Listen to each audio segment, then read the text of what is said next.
What's up everyone, how are you all?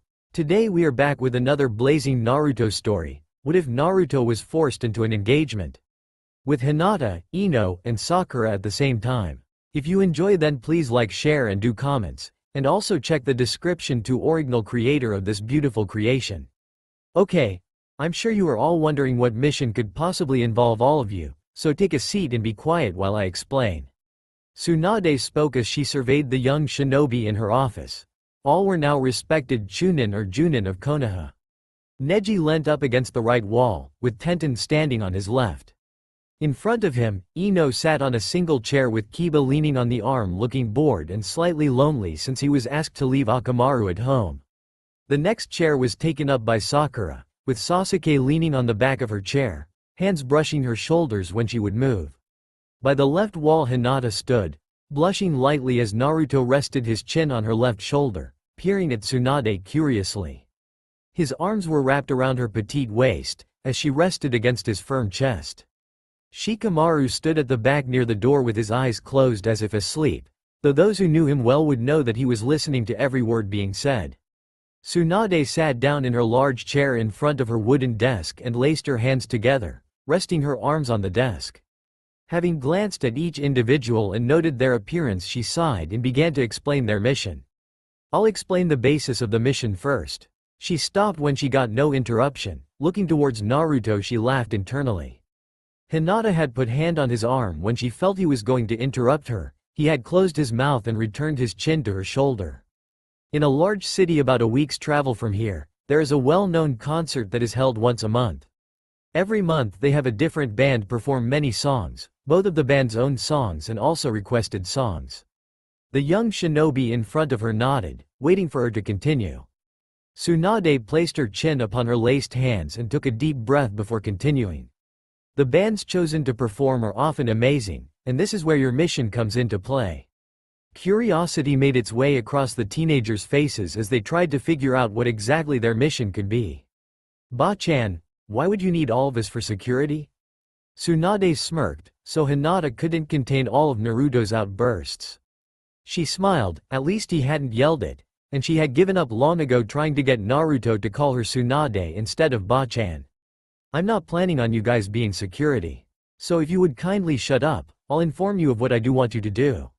She glared softly at Naruto, who in turn recoiled and hid behind Hinata, causing a few chuckles around the room and a deeper blush to make its way onto Hinata's features.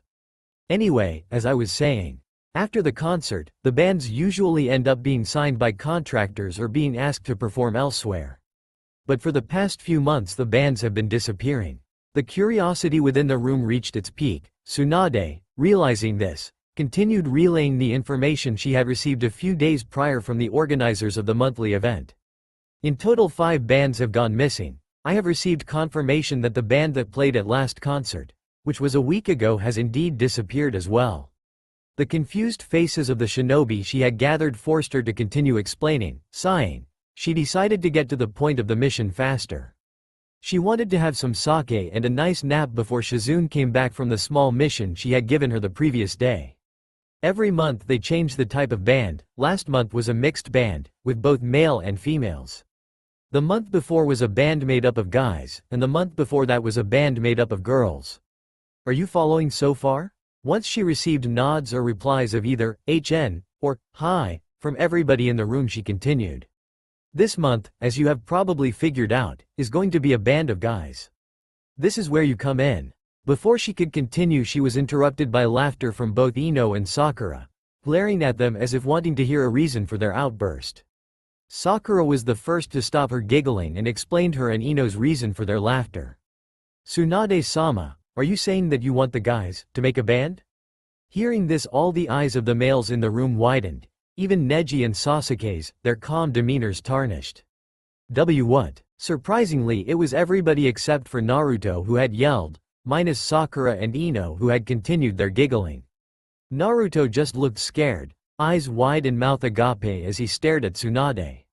Tsunade let a small smile show upon her face, as she rested her back against her chair, crossing her long legs. That's exactly what I want. As if it was organized, all the men in the room fainted. The girls, including Tenten and Hinata who had joined in the giggling, managed to quiet down and think about the situation. But Tsunade-sama, why are we here then? Tenten pointed to herself and each of the other girls in turn, confusion laced across her rounded face. Realizing this, the three other girls also turned to Tsunade, waiting for her answer. Ah, your part is simple. You are to play the part of their girlfriends and also help them with their dancing and clothing. Ino smiled impishly at the mention of clothing. Oh, this was going to be fun. Then a thought bubble popped in her head. Whose girlfriend was she meant to be? Tsunade-sama, in case you haven't noticed, I'm the only single girl here. Tsunade decided to play a little bit. Did they really think that she hadn't thought this out? She was the Hokage, sheesh. Well, why don't you figure it out, Ino? Ino frowned and counted off the guys on her fingers. She made a disgusted face and faced a smirking Tsunade. But there are two guys. I don't get it. Geez, she's almost as bad as Naruto. Damn those two, giving blondes a bad name. Tsunade decided she had had enough of the stupidity. She decided to end it before she caught it. Wake the guys up. I don't want to have to repeat myself. As the kunoichi did as they were asked, Tsunade watched on in amusement. Tenten was poked Neji with a kunai rather hard, while Sakura was shaking Sasuke violently. Hinata on the other hand simple kissed Naruto gently on the lips and he awoke within a second, with a cheesy grin on his face as he stood up. Poor Kiba was simple punched in the head as Ino made her way over to Shikamaru and screeched his name. Kiba rubbed his head looking disgruntled as Shikamaru mumbled something along the lines of, troublesome blonde witch, or at least, that was what Tsunade wanted to hear. She ignored Shikamaru's rant and coughed to get their attention. As I was saying before you guys decided to faint, I want you to make a band. Tsunade raised a hand to silence their shouts, glaring at them each individually to get the full effect. That will be your cover. The girls will be your girlfriends to make it seem more real. Obviously the couples will be Naruto and Hinata, Sasuke and Sakura, Neji and Tenten. The other couple will be Kiba and Ino. This is because Shikamaru will be playing the role of your manager. He is also in charge of this mission, with Neji. She let the young shinobi digest the information, the couples grinning at the fact they would not have to put their relationship on hold. Ino looked as if she didn't mind having to be Kiba's girlfriend, and obviously Kiba didn't mind one bit. He smiled to himself. It's not like he didn't like Ino in that way anyway. This mission will be a rank. I want you guys to perform and find out what is happening to the bands. This mission is dangerous. You have to play your parts expertly. Should you be exploited as shinobi, you will fail this mission. We also have no idea who the enemy is, so it could even reach S rank. Both the guys and the girls smiled at this, all except for Shikamaru and Hinata. Shikamaru because he had to lead, therefore he actually do something. And Hinata because it was already an A- rank, she admitted she could probably handle that, but an S rank? Seeing Hinata's worried face, Naruto tightened his grip around her small waist and whispered in her ear, causing her to shiver as his lips grazed her delicate skin. Don't worry, it'll be fun. Hinata let him see a small smile. His confidence flowed through her, though she still had her doubts. Once everyone in the large office had settled down about the genre of the mission, Tsunade decided to go into further details, and to see if they would be able to carry out the mission. Okay, now we've got that settled, I'm going to have to see if you guys can actually sing. She couldn't help the smile that was edging its way onto her face. The withheld laughter of the other kunoichi present didn't help her facade much either. The guys were glancing nervously at each other. They were meant to sing for the mission, not now. Containing her amusement, Tsunade cleared her throat and continued, face deadly serious. You will all follow me to the small theater on near the west gate, now. With that, she glided out of the office, leaving stunned males and giggle females following in her wake. Hanging at the back of the group, the fearful male shinobi could be found, nervously glancing at their female teammates. I don't even know if I can sing. Naruto's normal hyperactive behavior was replaced with a downright, I really don't want to do this attitude, usually the attitude of Shikamaru. Shikamaru sighed, were they going to complain all the way there? Geez, you reckon I could get Akamaru in his beast clone to take me spot? Kiba really didn't feel like embarrassing himself in front of anyone, let alone the kunoichi who were known for spreading gossip around Konoha, Ino and Sakura. He knew he could count on Hinata not to laugh much. She had been coming out of her shell more since she had been with Naruto. And Tenten just plain scared him. Nobody knew just how many weapons she had on her person at any one time. He doubted if even Neji knew. Tenten is never going to let me live this down, ever. I'd rather be Hanabi's training dummy than this. Neji wasn't exactly pleased about the mission either, as you could probably tell by the thoughts going through his mind. And I was going to say head, but that would sound pretty wrong. Lol, this is not good at all. I can at least stop Sakura from spreading this, which would be easy. But Ino, oh dear Kami, we're screwed. Yep, poor old Sasuke was having an inner debate on whether to run away from Konoha again. Sure, the Dobi would probably beat his ass down again and drag him back. But he would much rather have had that wretched snake's pervy eyes glance over him than Dothis. The shinobi's thoughts were diminished as they came face to face with the old theater located in a back street near the west gate. The gates so closed, the male shinobi thought simultaneously, but were again jolted from their wild thoughts with a stern gaze from Tsunade, silently telling them that she would not hesitate to kill any of them if they didn't get in the theater now. Slowly they trudged past the commanding Hokage, as if they had just been sentenced to watching the entire episode collection of the Teletubbies. Walking in, they were met with a dusty hallway, leading to the main room of the old building. The large building that had long been deserted by a more up-to-date Konoha was in a battered but still usable state. Odd instruments streamed across the edges of the room. A grand piano stood at the base of a small raised stage. Kami, help us. The young men were shoved, none too gently, towards the stage by a smirking Ino and Sakura. Stand on the stage, you bakas. They could tell the girls were enjoying their torment, a lot. Damn them all. Why couldn't they do this instead? Okay. We are all here to see if you boys can actually sing. Tsunade was cut off by all four of the guys yelling or mumbling things like, I can't sing. Going back to Orochimaru would be less embarrassing. Hyugas do not sing. Can Akamaru do it instead? Tsunade raised her hand for silence, at a fierce glare, and that's what she got, automatically. Hey, you don't piss of a Hokage now, do you? Shikamaru couldn't help but smirk as he sat behind the kunoichi who were seated, waiting anxiously in the front row of rickety old seats strewn around randomly in the center of the large room. This was troublesome, but oh so very amusing. Blackmail material and a good laugh, what more could you want? I don't care what you all say, you are going to sing, and then I'm going to tell you whether or not you can sing. Got it? 4 loud gulps, 2 hens, a sob and a growl later, she continued. Glad that's settled. Now then, first up we'll have. Naruto looked as if he was about to pass out. Tsunade was looking at him as if she was calculating his murder. He sighed in relief when her eyes passed over him and landed on no other than Kiba. Kiba just stared at her. Why did he have to go first? Stupid Hokage, damn her, thinking she's all high and mighty. His inner ranting was cut off by the other three leaving the stage with relieved looks upon their faces and sat next to the kunoichi. Tsunade looked at him expectantly, as if waiting for him to break out in song like you see in the musicals. I can't sing? Tsunade's response was a simple cracking of the knuckles and a glare that could freeze hell over. What am I? Meant to sing. Damn it, he was getting like Hinata used to be. He could feel his hands almost breaking as he applied more pressure on them in his grip, trying to ease his nerves. How about, who let the dogs out? Haha Naruto, that idiot is so gonna get it. His thoughts were interrupted by laughter, coming from everyone, even the ice blocks. For Kami's sake, poor Kiba was not a happy puppy. And you can't exactly call him a happy bunny now, can you? Once she noted that everyone had regained their composure, Tsunade smiled at Kiba, sending shivers through said boy's spine. Kurenai. He was meant to sing Kurenai? What the hell is that? It finally clicked when he noticed a poof of smoke to the left of Tsunade's seat. Don't tell me I have to sing in front of Kurenai-sensei too. Kiba was close to tears. First he had been told he was going first, now he had to sing in front of his sensei as well. Hi, Tsunade-sama. Kurenai was grinning from ear to ear, in a ankle-like style. Her left hand on her hip as she noted the shinobi present, right hand occupied with many sheets of paper. Have you got a song that would suit Kiba here?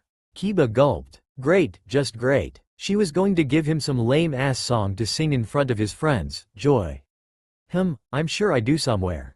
Having said that, Kurenai sat down next to Tsunade, riffling through the mass of papers she had brought with her. Kurenai leant over and whispered something in Tsunade's ear. Seeing this, Kiba started to sweat.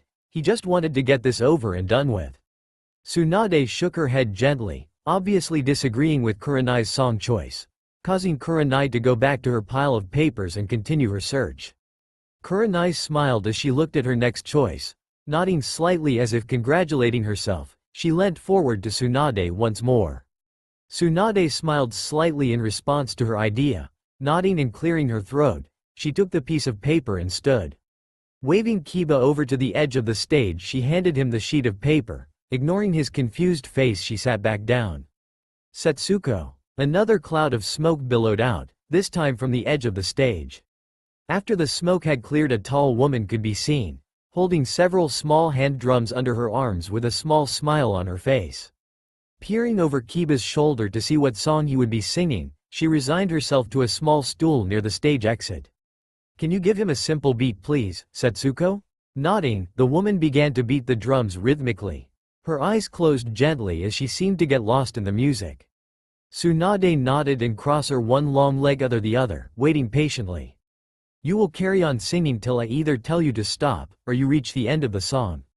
Kiba glanced between Setsuko, Tsunade and Kurenai. Was he meant so sing, now? Gulping audibly, he looked at the sheet of paper in his hand. Reading the lyrics, he recognized the song. Blinking several times, he opened his mouth, only to have no sound come out. "In your own time, Kiba." Tsunade's foot moved to the beat of the drum as she waited patiently for Kiba to start singing. Kiba cleared his throat as he made up his mind. The quicker he did this, the quicker he could go home. His foot moved gently to the beat as he mentally prepared himself to start. Taking in a deep breath, he lowered his eyes to the page in front of him and began singing quietly. "Do you know what it feels like loving someone that's in a rush to throw you away? Do you know what it feels like to be the last one to know the lock on the door has changed?" As Kiba looked up from the paper in his hand, he realized that everyone was listening intently for him to continue. No laughing or smirks. Taking another deep breath, he continued, only this time with his eyes closed since he already knew the lyrics. "If birds flying south is a sign of changes, at least you can predict this every year. Love, you never know the minute it ends suddenly. I can't get it to speak. Maybe finding all the things it took to save us. I could fix the pain that bleeds inside of me. Look in your eyes to see something about me. I'm standing on the edge and I don't know what else to give." Kiba's hand found its way to his stomach where it rested as he continued to song, eyes still closed as his foot tapped the hard wooden floor. "Do you know what it feels like loving someone that's in a rush to throw you away? Do you know what it feels like to be the last one to know the lock on the door has changed? How can I love you? How can I love you? How can I love you? How can I love you?" Tsunade raised an eyebrow. She hadn't expected him to be this good. She admitted she would most probably have to coach them in using their chakra to smooth their voices as so many singers did nowadays. She didn't expect Kiba knew how to do that already. His voice was natural. Now she was excited to hear the rest. She just hoped they were as good. Coaching people on using chakra to smooth out their voices was tough and a lot of hard work for both the teacher and the student. Tsunade relaxed her raised eyebrow as Kiba continued his song. She noticed that he seemed to be really getting into the music. It seemed as though he had lost himself, forgetting that she, his sensei and his friends were watching. "If you just don't talk to me, babe, I flow through my act. The question is," she needed, "and decide all the man I can ever be. Looking at the last 3 years like I did, I could never see us ending like this. Seeing your face no more on my pillow is a scene that's never happened to me. But after this episode one don't see, you could never tell the next thing life could be. Do you know what it feels like loving someone that's in a rush to throw you away? Do you know what it feels like to be the last one to know the lock on the door has changed? Do you know what it feels like loving someone that's in a rush to throw you away? Do you know what it feels like to be the last one to know the lock on the door has changed? Do you know? Do you know? Do you know? Do you know what it feels like loving someone that's in a rush to throw you away? Do you know what it feels like to be the last one to know the lock on the door has changed?" As Kiba finished, he opened his eyes in shock. He was getting applauded by everyone in the large room. Not only that, he was surprised at himself. He had completely forgotten that he was standing in front of his friends and even the Hokage. As the applause died down, Tsunade cleared her throat, a smile evident on her face. "Well, you certainly surprised us, Kiba. You can sit back down now." A red-faced Kiba all but ran to a seat behind the rest, slouching in the chair as if hiding. The girls all turned around with smiles and shocked eyes. Kiba looked up, ready for jokes. "That was really good, Kiba-kun." Hinata's smile helped lift his spirit as he returned her smile and muttered a thanks. "Yay, that was great, Kiba." Sakura's smile spread wider as she complimented him, both Tenten and Ino who sat besides her nodding in agreement with her statement. Kiba once again muttered thanks as he sat up straighter in the rickety chair. Everybody turned their attention back to Tsunade as she announced who would be next. "Sasuke, you're up." Sasuke stood up slowly, muttering obscene curses under his breath as he made his way to the small stage. Tsunade looked at Kurenai, prompting her to start searching for a song that would suit Sasuke. As Sasuke stood impatiently with his hands in his pockets, the girls were talking in hushed voices. "You think Sasuke's gonna be any good?" Tenten didn't think that Kiba could sound that good, but she was proved wrong. "Of course, I mean his voice is pretty low and it sounds nice." That response obviously came from no other than Sasuke's girlfriend, Sakura. Though she was in love with the boy, she had said the truth, she loved his voice, so hopefully his singing voice would be just as good. "Probably. Hey, I can't wait for Neji, that should be good." Tenten snickered, but tried to look innocent when Neji glared softly in her direction having heard her. Tenten smiled innocently, causing Neji to blush lightly and focus his attention back on Naruto who was still complaining. "I don't want to sing, especially in front of the girls." Shikamaru sighed for what seemed like the 1000th. And my computer didn't say that 1000th was a spelling mistake. It looks really weird lol. Time that day, turning slightly to smack Naruto upside the head while responding to his consistent whining. "Will you shut up, you troublesome baka? Moaning about it isn't gonna get you out of it." "Now shut up, it looks like they've found a song for Sasuke." Having said that, Shikamaru turned towards Kurenai as she showed a piece of paper to Tsunade, who was wearing a rather creepy smirk upon her face. Tsunade nodded at Kurenai with the insane smirk still present. Sitting back with her arms crossed, she awaited the show apprehensively. And did that make any sense? Once Sasuke had the paper in hand, he looked at it questionably, holding it like it was an exploding tag. As he read the first few lines, a single eyebrow raised as he raised his head to glare at Tsunade. Setsuko peered over Sasuke's tall shoulder. Smiling slightly, she returned to her drums and sat down. As she rolled her shoulders to get herself more comfortable, Sasuke was still in a glaring contest with Tsunade, obviously not liking the song chosen for him. He had to sing the emo song. Okay, so he didn't, but that would have been funny, no? Sasuke sighed as he gave up glaring at the Hokage, knowing she was one of the few people who could outglare him. And outglare? WTF? He cleared his throat as Setsuko sat with her arms crossed. Since this song wasn't suited to a drum beat, Sasuke would be singing it all by himself with no instrumental help. Sasuke opened his mouth slightly as he took a deep breath. "Do I really have to do this?" "Yes." Sasuke cringed slightly at the small crowd's outburst. Sighing to himself and cursing anybody and anything he mentally could, he opened his mouth to draw in another deep breath, ready to sing his first note, all the while watching everybody's facial expressions to see who he would have to brutally torture and/or paralyze later. As Sasuke finished singing, he looked around the now silent room. Everyone had gone, vanished. He blinked as tumbleweed rolled past his feet. Tears formed in his eyes. He wasn't that bad, was he? He looked behind him to see a comatose Setsuko lying on the floor, blood coming from her ears as she twitched violently. Poor Setsuko hadn't made it out in time. Damn that evil Sasuke not warning her of the slim chances of survival that a person had when they heard an Uchiha sing. Okay, so it didn't go like that, but hell, that would have been funny. Sasuke sang the first verse in his head, slowly as he read the words to his song. Feeling out the rhythm of the song and how it was meant to be sang, he nodded to himself. "I set out on a narrow way many years ago, hoping I would find true love along the broken road, but I got lost a time or two. Wiped my brow and kept pushing through. I couldn't see how every sign pointed straight to you. Every long-lost dream led me to where you are. Others who broke my heart, they were like northern stars. pointing me on my way into your loving arms. This much I know is true. That God blessed the broken road. That led me straight to you. Sasuke realized how this song suited his situation with a certain pink-haired kunoichi. Tsunade and Kurenai must have noticed it also when they were picking out his song. Shaking his head slightly as if trying to get rid of that thought, he flicked a thick strand of his dark hair out of his eyes and continued. I think about the years I spent just passing through. I'd like to have the time I lost and give it back to you. But you just smile and take my hand. You've been there, you understand. It's all part of a grander plan that is coming true. Every long-lost dream led me to where you are. Others who broke my heart, they were like northern stars, pointing me on my way into your loving arms. This much I know is true. That God blessed the broken road. That led me straight to you. One of Sasuke's hands found its way out of his pocket and made a gentle fist at his side as he carried on singing in a low, calming voice. Now I'm just rolling home. Into my lover's arms. This much I know is true. That God blessed the broken road. That led me straight to you.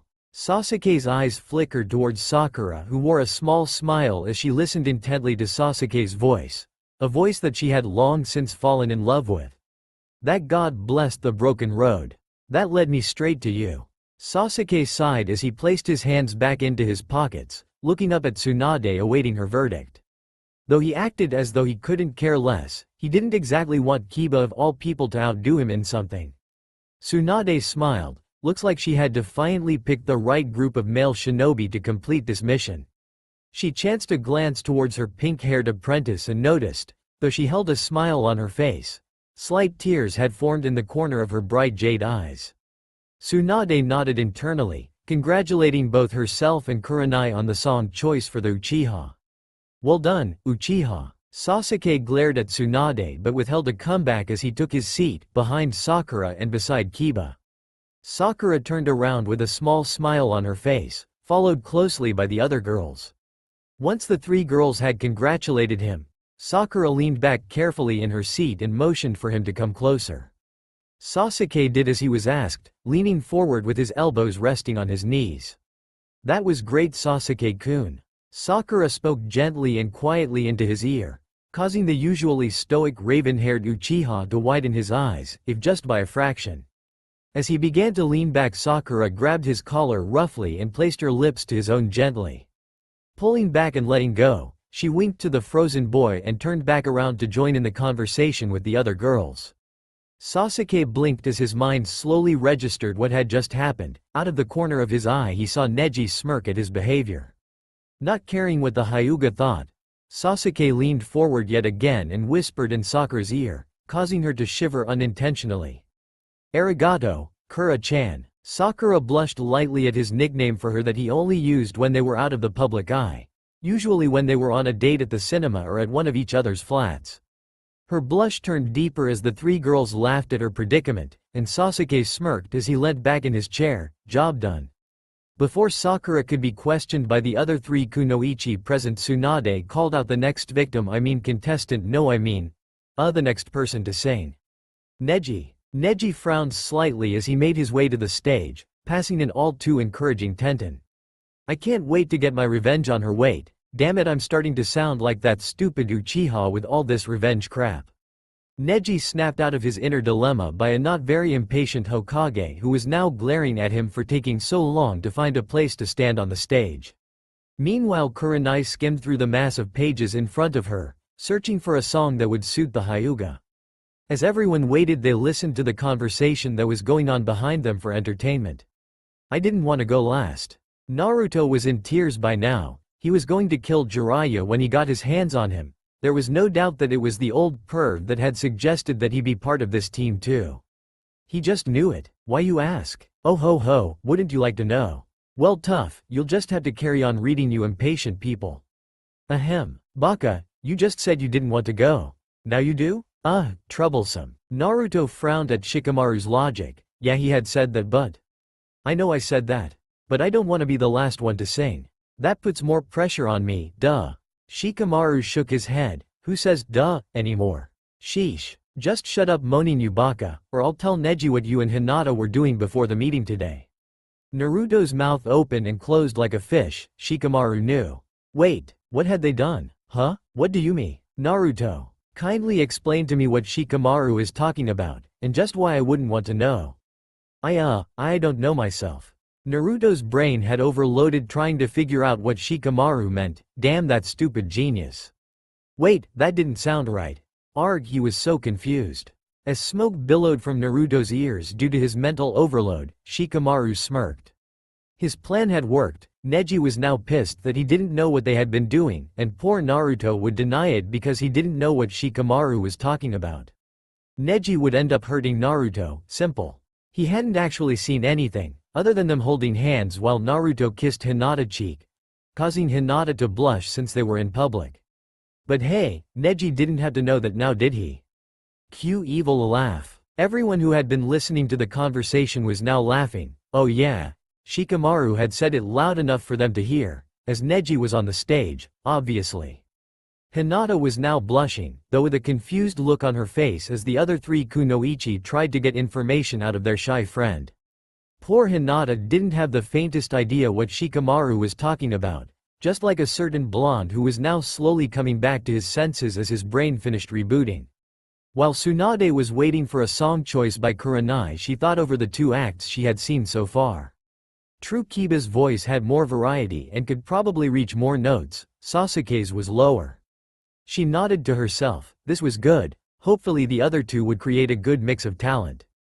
Kurenai's eyes seemed to light up as she chose a single piece of paper from the bustling pile and handed it to the Hokage, who in turn smiled as she noticed what song it was.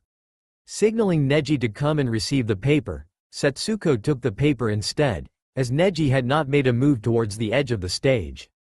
Setsuko grinned and nodded to the Hokage as she skipped towards the male Hyuga and handed him the paper. Returning to her seat, she waited for Neji's response before she began. Neji's eyebrow twitched, and twitched, and twitched. You're kidding, right? Please say yes, damn it. No, my life is officially over. You're 100% serious?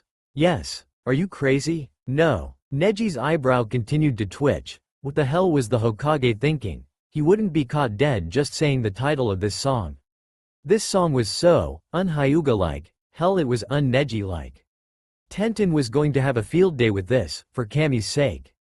Tsunade was doing everything in her power to keep from falling apart. Oh how much fun it was to annoy the Hyugas, all except Hinata.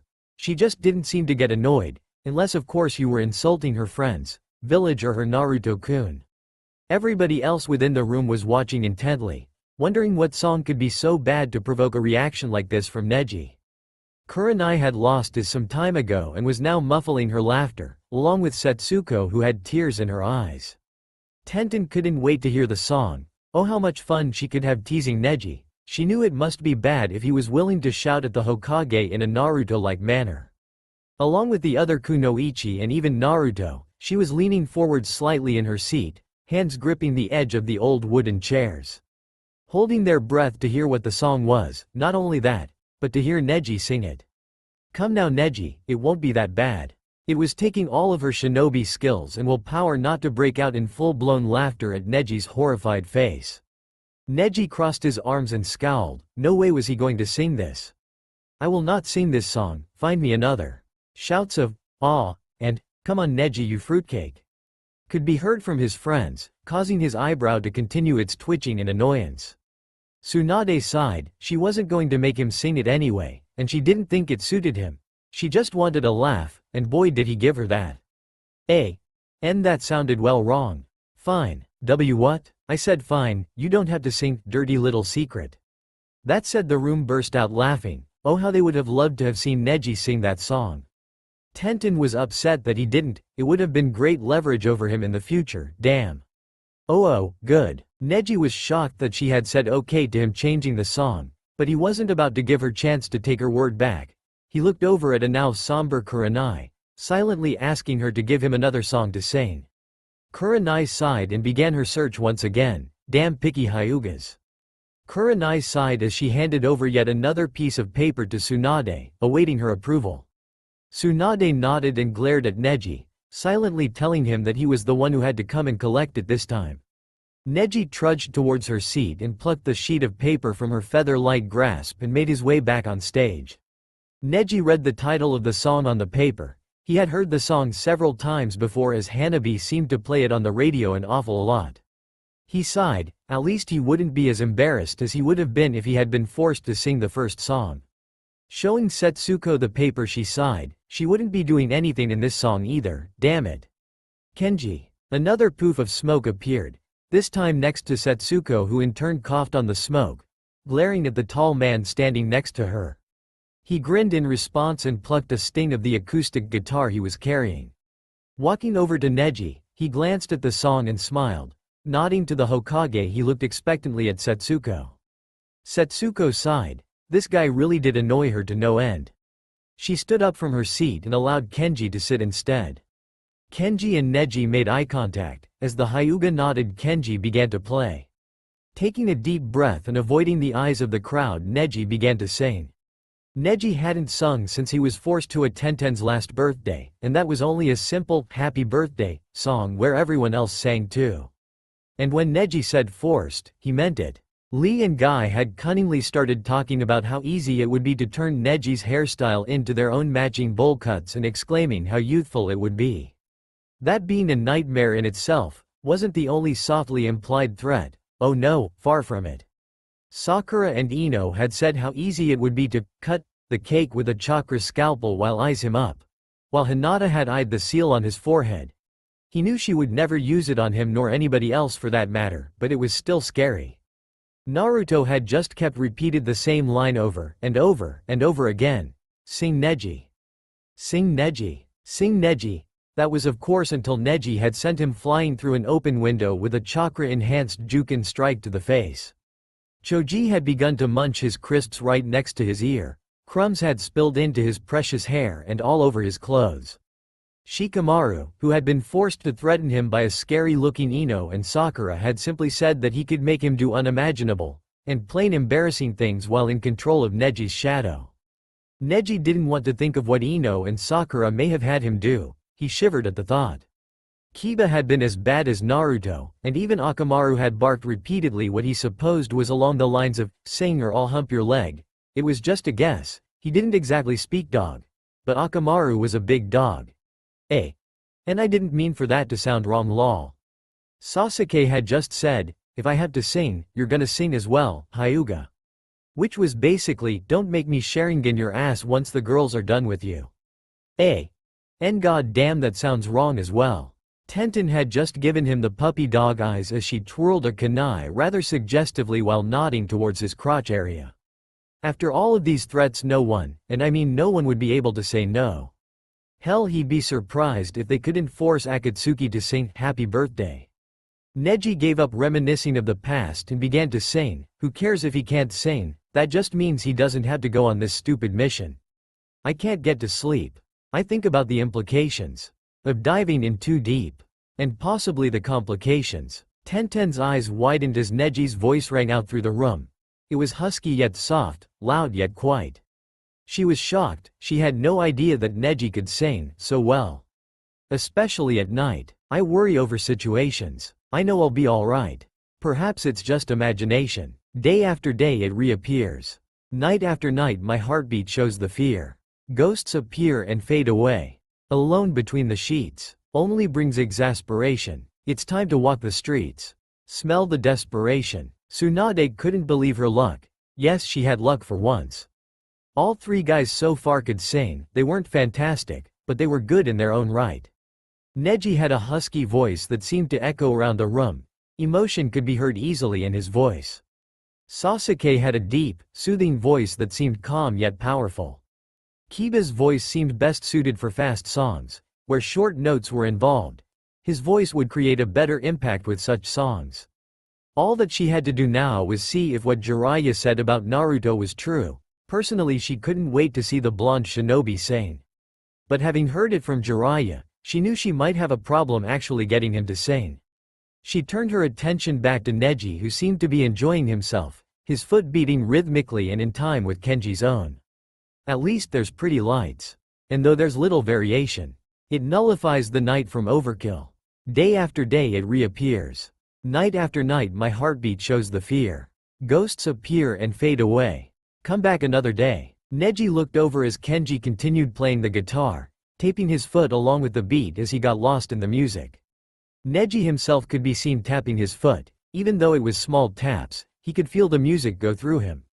He wouldn't admit it, but he was enjoying himself. He turned away from Kenji as he began to sing once more. I can't get to sleep. I think about the implications of diving in too deep. And possibly the complications, especially at night. I worry over situations. I know I'll be alright. It's just overkill. Kurenai couldn't believe it. Both the Ice Cubes and Kiba could sing. That being proved, she couldn't wait for Konoha's #1 unpredictable ninja to have his turn. Day after day it reappears. Night after night my heartbeat shows the fear. Ghosts appear and fade away. Ghosts appear and fade away. Ghosts appear and fade away. As Neji finished the song, with Kenji finishing also, he looked at Tsunade expectantly. Tsunade could see he was waiting impatiently for her verdict, which she decided to give him. The sooner she did, the sooner she could try and persuade Naruto to sing. Good, you can sit back down. Tsunade's inner self was dancing. She had been lucky enough that her first choice of people for this mission could actually sing. This was turning out to be a good day for her. Maybe I should go gamble tonight. With this luck I could win, for once. Tsunade was snapped from her thoughts by the sound of soft clapping for the hyuga, and also rustling paper coming form beside her. Turning her head, she noticed Kurenai had already begun the search for a song that would suit Naruto. Naruto. Crap. Naruto had hoped for the 0.0001% chance of Tsunade completely forgetting about him. Damn his luck. Where had it disappeared to? Naruto mumbled incoherently as he made his way to the center of the small stage. His usually smiling face was gone. Instead he was frowning at the Hokage.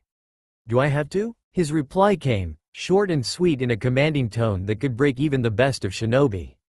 Yes, but. No buts. But. What did I just say, Baka? But. Naruto. Naruto sighed in defeat. Damn that old woman, and damn that old lecher for suggesting him for this mission. He was so going to get it when he comes back from his most recent research trip. As Tsunade shook her head at Kurenai's second choice of song, the annoyed woman handed the Hokage the mass of paper she had on her lap none too gently and suggested that she find him a song instead. Tsunade, shocked at Kurenai's directness, sighed as she began to sift through the bundle of papers, glancing at the names of songs as she flicked through the many pages. Tsunade grinned as she pulled a single piece of paper from the large pile, motioning for Naruto to come and collect said paper. As he did so, he couldn't help but feel afraid. That smile was enough to send shivers through even Ibiki's spine. Making his way back to the center of the stage, he glanced at the song that he was supposed to be performing. Sighing to himself, he glanced at everybody's expectant faces. At least the song wasn't as bad as the first one chosen for Neji. Naruto gulped. He couldn't do this. All of his friends were here. What if he did rubbish? Would they all laugh? This was a stupid idea, and a stupid mission. Why couldn't somebody else do it? Tsunade noticed Naruto's face contort with annoyance. Coughing gently to get his attention, she succeeded. Naruto, I chose the best candidates for this mission, you being one of them. Would you expect me to send, I don't know, Guy and Kakashi? Everybody burst out laughing at that statement. The mental picture's enough to make even the two ice blocks release a few chuckles. Meanwhile, elsewhere, in the middle of a rock, paper, scissors match between the two rivals, or so Guy claimed, the two sneezed. Kakashi was smart enough to not let it affect him as much. Doing this, he could see that Guy had his eyes closed and his hand in the shape of rock. Kakashi smirked and changes his hand from scissors to paper as Guy regained his senses of youth. My youthful rival, you have defeated me again. For that I shall do 500 laps around Konoha on my hands. It was only at the end of his speech that he realized he was getting odd stares from a street void of his rival, Kakashi. Damn you, my rival. With that said, he leapt up towards the east gate where he would start his plain retarded exercise of youth. After Naruto regained his composure, he nodded to Tsunade as both Setsuko and Kenji read what it was he had to sing over each of his shoulders. The breathing on his neck crept him out a bit as the two walked back to their corner. Weird people. Just as he had finished his thought, he received glares from the two weird people that caused him to shiver unconsciously. In your own time, Naruto. Naruto could hear the sarcasm in her voice and shot a glare towards the Hokage who was in the middle of stifling a yawn. Flashback. As Naruto finished playing his last song on the guitar, he looked up at the excited faces of the orphans he was looking after. He had been annoyed that Jiraiya had left him with nothing to do in this small town, as he left to do research. And the way Jiraiya giggled when he said he needed to go research, he knew it wasn't about Akatsuki, stupid perv. They had passed through this small town a few weeks ago and the children had taken a liking to Naruto, just as the women's fists had taken a liking to Ero Sennin's face. They had promised to come back, and they had, since Naruto had been learning to play guitar in his spare time that Jiraiya forced him to take a break from training. He had agreed to play a song.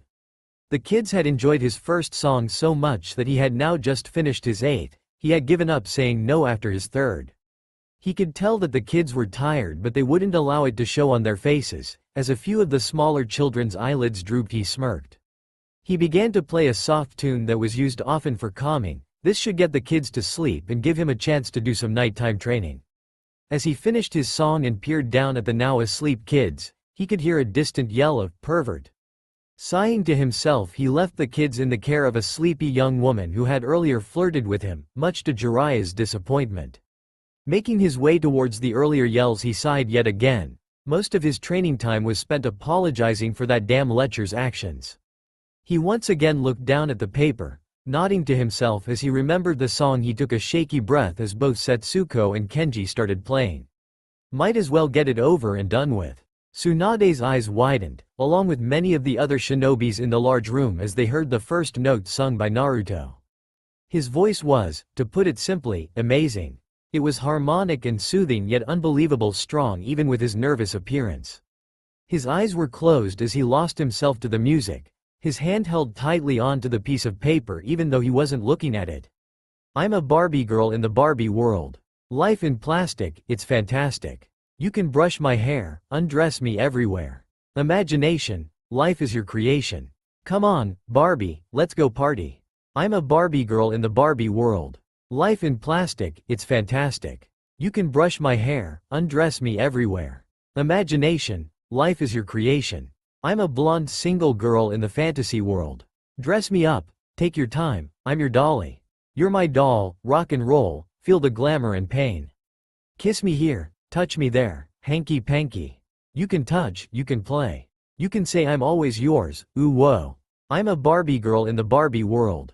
Life in plastic, it's fantastic. You can brush my hair, undress me everywhere. Imagination, life is your creation.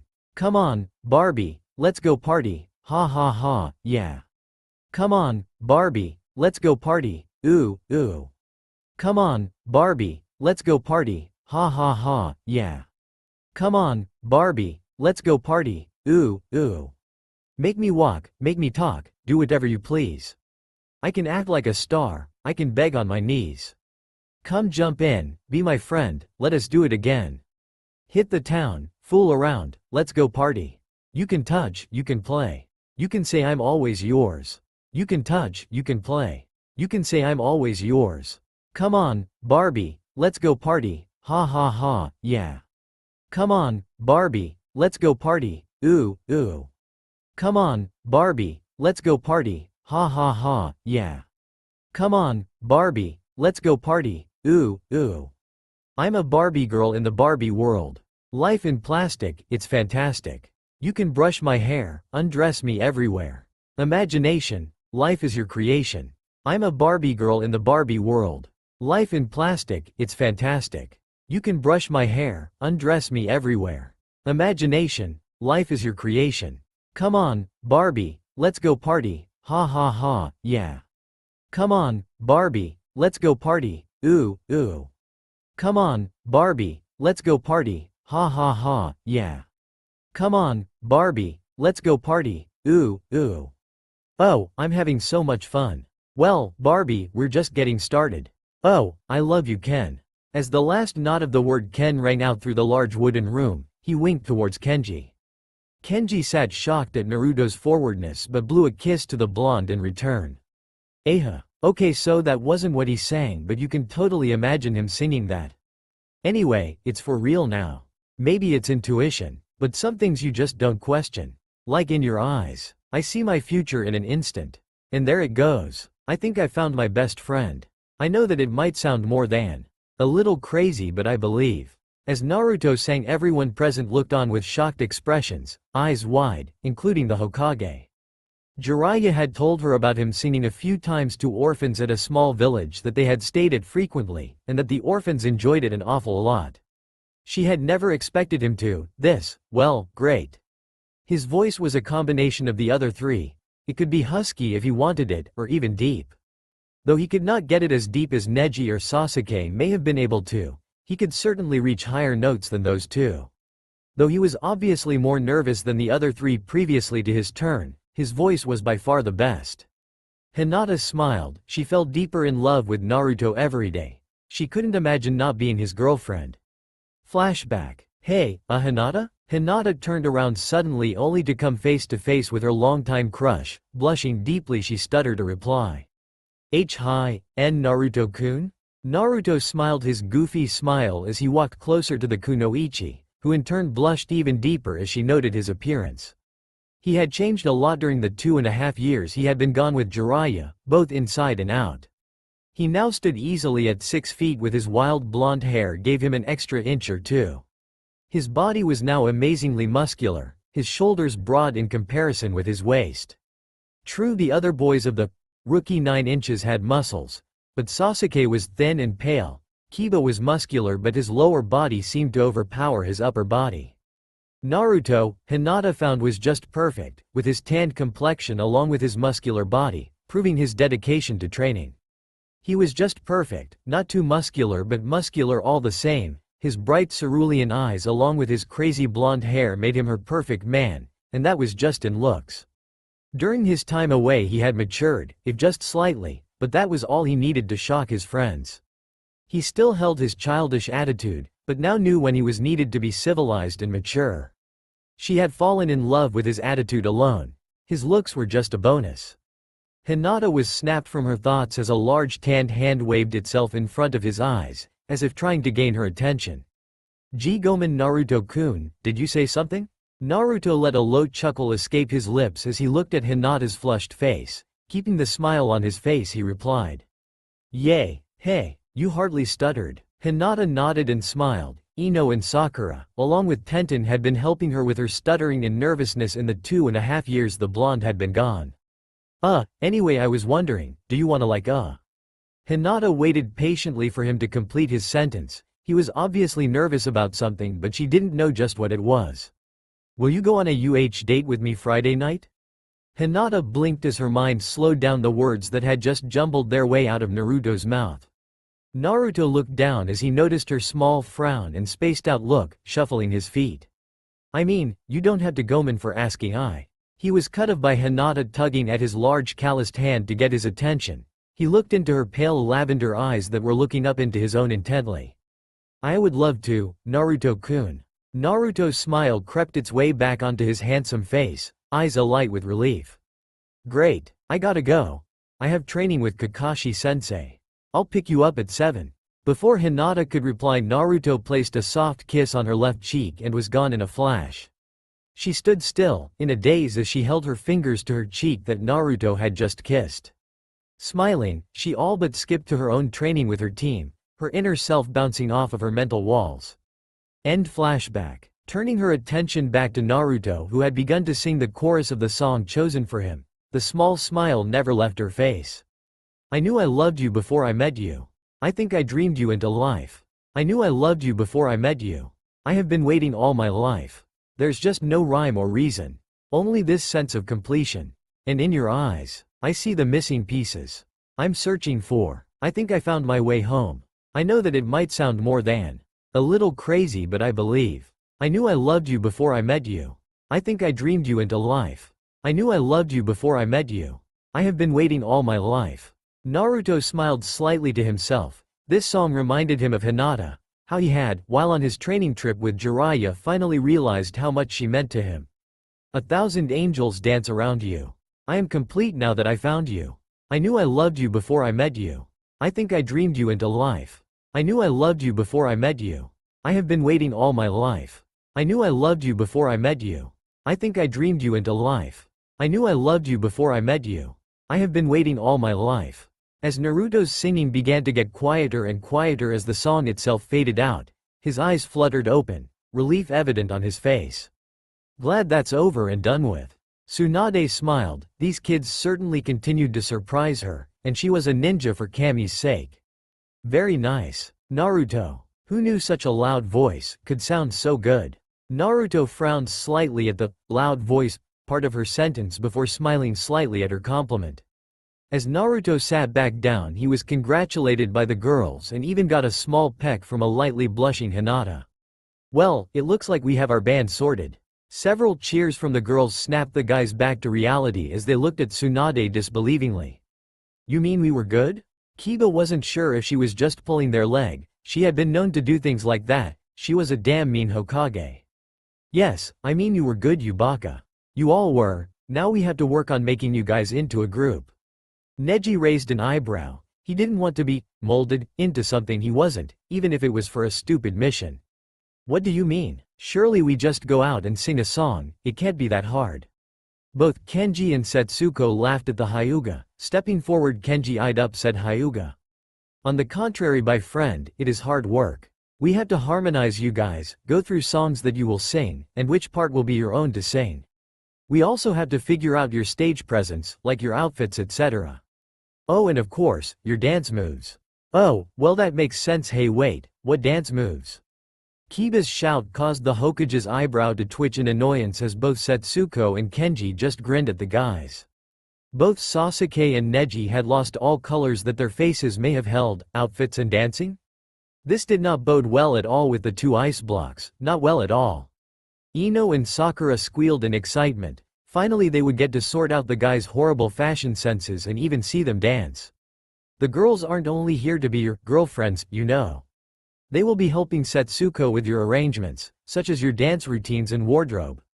The Hokage was cut off by a pissed Uchiha. He had only just managed to have been persuaded to carry out this mission, but they hadn't said anything about dancing. "Why do we need to dance?" Tsunade glared at Sasuke. For a supposed smart guy, he sure was dense. "Well, do you expect to just stand there and sing?" "No." Tsunade had said no fast enough to not receive any smart-ass replies from the guys who were still looking as though they had spent the past 24 locked in a confined room with Orochimaru. "There will be certain songs that will require you to dance, and of course, some songs where you can just stand still." Tsunade pointed the last bit of that sentence towards a pouting Uchiha who looked ready to kill. "Now that that's settled, follow me and Setsuko to your new home for the next 3 weeks." Before any protests could be mumbled, shouted or launched any other way in her direction, she explained the situation. "Since I can't be bothered to send people out looking for you when I wish for you to practice for the mission, I have set up a building where you will be staying with Setsuko. Setsuko here will be in charge. She, with the help of the girls, will make sure you all rehearse and are ready to leave for the mission in a little over 2 weeks." As they were walking toward the north side of Konoha, Sakura looked slightly confused as she rounded on the Hokage, intent on getting her question answered. "Are we all staying at this place, or just the guys?" Tsunade glanced at Sakura for a mere second before returning her gaze to the streets of Konoha, weaving her way through the bustling crowds. "You will be staying with the guys, but at opposite ends of the house. I expect you all to be on your best behavior, and within the household. Setsuko's word is final. I am trusting you, girl, with being able to keep the guys under control and also make sure they are dressed to fit the part of a boy band." Tsunade said a silent prayer for the guys as she saw the twin smirks formed on both Sakura and Ino's faces. She knew they would need all the help they could get. Arriving at the house after a 5-minute walk through a small forested section near the north gate, the teenagers' mouths all hang agape at the sight. The large hallway that they had entered was a gleaming white color. Art decorated the 2 walls that lead towards a large living room. Walking along the marble floor covered with many rugs that matched the walls and paintings, the group came to a halt at the beginning of the living room. "We have just had this place refurbished. In the future it will be used as a quarters for visiting shinobi, but at the moment it's all yours." Grins could be seen on the faces of the teenagers within the group. They couldn't wait to explore. "Setsuko here will give us a guided tour, since she had been setting up the music room here. She knows her way around." With a nod, Setsuko began her tour of the modern building. Making sure she had the undivided attention of everyone present, she walked into the large room ahead of her. This is the lounge or common room, as you may call it. There are other slightly smaller living rooms in each of the living quarters. Walking towards the back wall that had a door situated on the far right of an old-fashioned fireplace, another door mirrored the first on the left. Another two doors opposite each other could be found on the right and left walls, not far in from the back wall. Setsuko took the left door on the back wall and opened it slowly, revealing a metallic kitchen that reflected the sunlight that was cast in from the French windows on the left wall with a window either side. A dining area away from the kitchen area could easily sit 15 people, with enough space for several cooks to work easily. Taking the next door that was a straight line walk away from the one they had just come through, they found themselves in an amazing indoor dojo containing brand new equipment to suit all types of fighters. Following the lines of training dummies to the far end of the room, they came across another French door, larger than the one in the kitchen. This door led out into the flowered garden. The pond in the center of the garden reflected the sunlight, making the garden appear at peace. As they made their way along a small path, over a small bridge led them over the pond. Looking over the edge, several fish could be seen swimming around and under the lily pads. Coming up to the back of the garden, a large building stood in the shade of the tall trees that bent gently in the calm breeze. Upon entering the building, several gasps could be heard. As to why, we'll never know. Okay, I'll tell you, geez. Ahem. A large stage took up a good 1/4 of the room. The rest of the room was either lined with comfortable-looking sofas or space that was obviously meant for dancing. This was obviously the entertainment room, and boy did they mean entertainment. A shining radio was surrounded by single arm chairs. The light shining in from the windows allowed a clear view of the darkened stage. A grand piano stood at the back, towards the right, with guitars making a neat line along the back. Just in front of the stage to the left were several microphones jumbled together on their stands, leads strewn towards a large desk that was obviously the sound system. Speakers, large and small, could be found throughout the room, from up in the high corners, to small stands in between a few couches. Twirling around to acknowledge the teenagers who were still standing, admiring the room with mouths held open wide, Setsuko smiled. Is where you will be spending most of your time? Well, at least the guys will. After closing several mouths forcibly, Tsunade turned back to Setsuko, nodding towards her as a plea to continue the tour. Returning to the main building from the small walk through the colorful garden, this time the team made their way through the door that was on the right.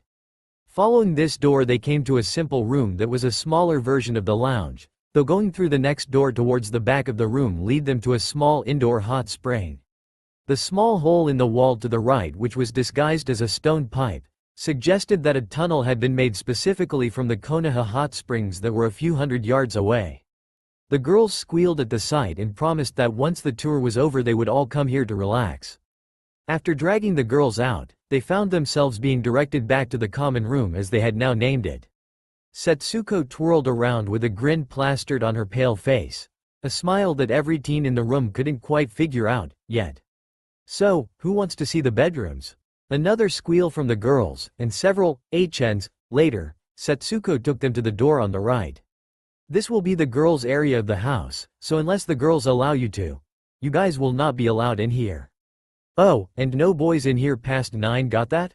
With the guys sighing and nodding, they began to walk down the wide corridor that was a soft yellow in color. After a good 10 meters they came across another small common room. Within the room were sofas like the before, but this time they were mainly colored according to the decorations, such as purple, yellow, blue, etc. 8 doors now stood before them, 4 along the back wall, with 2 other doors on each of the walls to the side. Beginning from the left, Setsuko called out what the rooms were. Bedroom, bathroom, bedroom, bedroom, bedroom, bedroom, bathroom, bedroom. Before the girls could squeal and run to claim a room for their own, Setsuko chirped in. The 2 bedrooms on the side have their own small ensuite. After a good riot, that included Ino and Sakura getting into a catfight, leaving Tenten and Hinata having to break them up, they decided upon a fair decision. All of the girls had a bedroom on the far wall, since none of the girls could decide which 2 would get the rooms with the en suites. The rooms were occupied as followed: from the left, Tenten, Hinata, Sakura, and then Ino. To save the guys from more boredom, they made their way towards the male sleeping area. The small common room was much like the girls', except for the colors, which were a mix of white, red and black, with a small amount of oranges and greens, much to Naruto's satisfaction. The rooms were also in a similar style, and since the guys didn't care as much as the girls, they decided upon similar sleeping arrangements also. The guys' rooms were occupied with Sasuke on the far left, followed by Naruto, Kiba, and Neji, and finally Shikamaru got the room with an ensuite on the right. You think he's too lazy to walk far to go to the bathroom? Lol. Well, with the tour finished I will take my leave. Setsuko, I leave them under your charge. After gaining an affirmative, hi, from Setsuko, Tsunade disappeared from the room, obviously in need of some sake. It's been a long day, nay? Okay. Girls, it's been a long day, so why don't you unpack? Tsunade-sama had Kurenai and Anko bring some of your things over. Your bags will be in the main common room. With that said, she rounded on the guys. And you guys are coming with me. I want to hear your voices and see what songs will best suit you.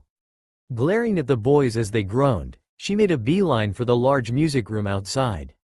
Upon exiting the building, she noticed that the sun was setting. It had been a long day, but she had to get this done. They didn't have long to make these guys into a band, and a decent one at that. Upon entering the large theater-like room, she took a seat near the front of the stage with a clipboard in hand. Where she got that from, the boys will never know. Okay, Kiba, you're first, you and Shikamaru stay, the rest of you wait outside. Kiba glanced worriedly at the three other guys, who in return just silently wished him good luck and left. Kiba walked slowly towards the stage, looking at Setsuko as she pointed to it, obviously wanting him to stand up there. Once on the stage, Kiba grew nervous under her scrutinizing gaze. She turned to a bored-looking Shikamaru and pointed to a seat next to her. As he took the seat, she explained the reason for him being here. You will need to know whatever I find out about these guys. Since you will be their manager, you will need this knowledge for your cover. After Shikamaru nodded, he turned his gaze towards Kiba, who was now fidgeting with his jacket. Why am I here? As Setsuko finished seizing him up, she nibbled the pen slightly as she looked him in the eye. I'm going to see what part you will play in the band, dumbass. Kiba frowned. He only asked, sheesh. Okay, do you play any instrument? With a shake of his head he answered negatively, causing Setsuko to scribble something down on the piece of paper in front of her. Okay, sing me a scale. A what? Oh god, she was going to have her hands full with these guys. Damn that Hokage for not telling her they were this dim-witted.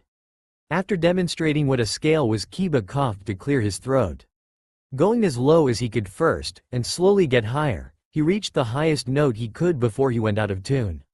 And for those of you who don't know, scales are like when you see in movies. They get them to sing la la la la la, gradually increasing their pitch? At least I hope I'm right, as I'm not exactly a musician lol cough D in music, but I blame the exam board, they lowered my whole school's grades. Should have been a CO. Sorry, back to the story. Setsuko, after scribbling down another note on the paper, returned her gaze towards Kiba. His voice could reach quite low, maybe not as low as Neji or Sasuke, but low enough. He could reach a higher note than those two probably could, but she was sure Naruto would be able to go higher. She nodded to herself, these guys would be a good mix. After she had seen both Neji and Sasuke, who had amazingly deep voices, but not much vocal range, and found that neither of them played an instrument, she called in Naruto. As Naruto took up his position, Setsuko noticed him glancing towards the guitars. Raising a curious eyebrow, she asked, "You play?" Naruto, turning his head abruptly to the voice, blinked. She had seen him looking? With a small nod, Naruto could tell she was planning something. She had that look. "Pick one up then, baka." Oh, okay?" Naruto answered, almost questioningly. Walking towards the assortment of guitars, he picked out a soft brown acoustic guitar. Strumming it a few times, he began to tune it as Shikamaru watched intently. The supposedly dead last knew how to play. This would be interesting. Naruto finished tuning his selected guitar and looked up to see a curious Shikamaru and seemingly excited Setsuko. "Well, play us something, baka." Naruto blinked at her. Why did she have to be so mean? She was almost as bad as Tsunade or Anko. At that thought he shivered. Shaking his head to get rid of those thoughts, he looked down at the guitar he had chosen. Closing his eyes gently, he began to strum, playing a few simple chords to start. Once he got into it he played a fairly hard piece he had learned in the West. Listened to the acoustic version of Paramore's Here We Go Again on YouTube. Something like that. Setsuko's eyes widened as he played. He was amazing. He had already gotten lost in the music as his foot tapped lightly upon the stage floor, with his eyes half-lidded. She smiled. These guys were going to be great. She'd have Kenji teach the other three at least the basics of guitar while she helped Naruto with his confidence on stage and bringing that confidence out in his voice. Once Naruto had finished she gave him the same task as the others, to sing a scale. Naruto's voice had variety. He could go as deep as Kiba, but also a lot higher than him. She could already see Naruto being the main vocalist in the group, but she didn't know how he would take to being in the spotlight on stage more so than the others. She sighed. She'd sorted out tomorrow she along with them were on their last legs, and it was gone 9 o'clock by now. Having finished up with Naruto and informing Shikamaru of the basics in forming a band, she sent them to unpack and hit the hay. Without even a word they had trudged back to the now quiet main building, the girls having obviously retreated to their personal common room or to bed. The next day the guys woke groggily, all except for Naruto and maybe Sasuke, that is. I'll fill you in on what happened, shall I? Upon entering the guys' common room, the girls glanced towards each other and nodded. Having found nobody in the room on the left, they tried the room on the right, which we all know contained Shikamaru. Ino smirked evilly as she noticed that it was her teammate's room. Leaving the other girls standing at the door she walked to the edge of his bed. She couldn't help but giggle at his position, one leg dangling off of the bed, while the other was bent in an awkward position. One of his arms was across his chest while the other supported his head that was almost falling off of the large bed. Shikamaru was snoring softly, obviously in a good dream, most probably about clouds. Ino bent down level to his ear, and began whispering. The girls, being curious as to what she was whispering in poor Shikamaru's ear, edged closer. Pop, there goes another cloud, Shika, shouldn't you wake up and stop it? Pop, pop, pop. Shikamaru sat bolt upright with wide eyes. Glancing around the room he sighed. Why couldn't they just leave him be? Ino smirked, while the other girls held in their giggles. Bad dreams, Shika? Shikamaru scowled at the blonde as he lay back down to go back to sleep, only to be stopped by a tug on his arm. You guys have work to do, and so do we. Go sit in the common room. Shika sighed yet again. Maybe he could get some sleep out there, at least while they woke the others up. Once he had left the room, the girls rounded on the next room in their journey, which just so happened to be Neji's. Tenten grinned as she recognized the hair that was sticking out oddly from underneath the cream covers. She led the way into the room, leaving the other girls in the doorway to witness the sight. She pulled out a kunai silently, where from, the girls didn't want to know. Walking silently towards the Hyuga's bed as to not awake him before she could have her fun, she couldn't help but smirk. Sounds a bit wrong? She pulled the covers down slightly. She blushed slightly as she noted he was only in his boxers. She brought the kunai closer to his skin. When she was a mere centimeter away from his pale skin on his arm, a hand shot out of the covers to gently grab her forearm. Scowling slightly at the Hyuga, though her blush still remained, she withdrew her kunai. Neji smirked at the bun-wearing kunoichi, and was about to lean in but stopped when he noted the other kunoichi standing in his doorway. Sighing, he stood from his bed and pulled a random t-shirt on and followed the kunoichi without question. Once Neji had joined Shikamaru on the comfortable sofas of the small common room, and a small peck from Tenten, the girls carried on with their mission.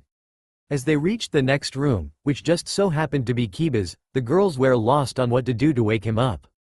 Hinata grinned and whispered something in Sakura's ear, which in turn made Sakura's eyes gleam with mischievousness. That word so doesn't sound right. Sakura walked up to Kiba's bed, and whispered into his ear. Meow. Kiba jumped from his bed and landed in an animal-like position, ready to catch this cat. The girls couldn't help but laugh at the situation. In turn Kiba couldn't help but blush. Cursing the girls he made his way to the common room to get away from the all-too-perky in the morning girls. Once seeing to whom the next room belonged to, the girls stared at Hinata, awaiting her move. Blushing slightly, she made her way towards Naruto's bed, where he was quite literally strewn across it, clad in just his underwear. Her blush grew heavier at the stares of the girls that were awaiting her move, And also there stares at her boyfriend's half-naked form. Tanned and muscular, yum, ahem, sorry. Hinata leant down and placed a small kiss upon the blonde shinobi's lips. To her shock he grinned into the kiss and returned it. Hinata pulled away, both from shock and embarrassment considering the others were still in the room. Naruto sat up with a grin, and silently answered her questioning eyes. What sort of shinobi would I be if I didn't sense you guys when you entered the common room? With a chuckle, he jumped out of bed and left the room, not before enveloping Hinata in another kiss, deeper this time. As the girls dragged a blushing Hinata out of her boyfriend's room, they made their way to the last room that would undoubtedly house none other than Sasuke. Sakura smirked, this was all too easy. She made her way to her boyfriend's bed and leant down to his head level to whisper in his ear. Sasu-kun, wakey, wakey. Sakura let her soft lips graze his ear, resulting in a small shiver from the raven-haired shinobi. Sasuke opened one eye as he let a small grin be seen upon his pale face that was now pointing towards his girlfriend. Good morning to you too, Kura-chan. Sakura blushed lightly yet again at the nickname, while Sasuke just smirked. You know, you should start waking me up the same way Hinata wakes the dobi up. At this the other girls burst out laughing, which in return gained them a small glare from their pink-haired friend. Noticing Sasuke's playfulness, Sakura decided to play along. Maybe I will, Sasu-kun. With that said, she barely grazed his lips before standing and leaving the room, the other kunoichi following her while still giggling at the free show they had just seen.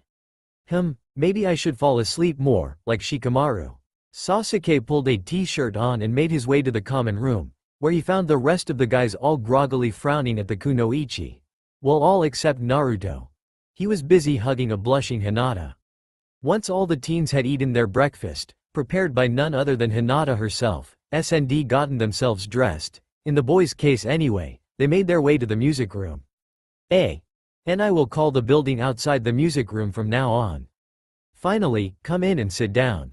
Setsuko's voice came loud and clear from her seat near the front of the stage. Without hesitation the shinobi obeyed and took their seats.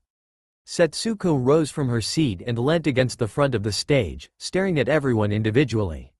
Right, now that you are all here, I'll tell you what we'll be doing for the 16 days we have left. After a murmur of shocked voices, she raised a hand for silence. I know it isn't long, but shinobi learn faster than citizens anyway. With several nods of understanding she raised herself to sit on the edge of the stage, her clipboard appearing on her lap. Okay, here's the schedule. She read it out like a restaurant menu, with little emotion in her soft voice. 8 o'clock you will all report here. 8:15 the guys will have a 15-minute vocal warm-up, while the girls fill me in on their progress. They're doing their costumes and dance routines, remember? 8:30 will usually be spent learning the words to the songs I have for you, but today the girls will be getting your measurements so they can begin.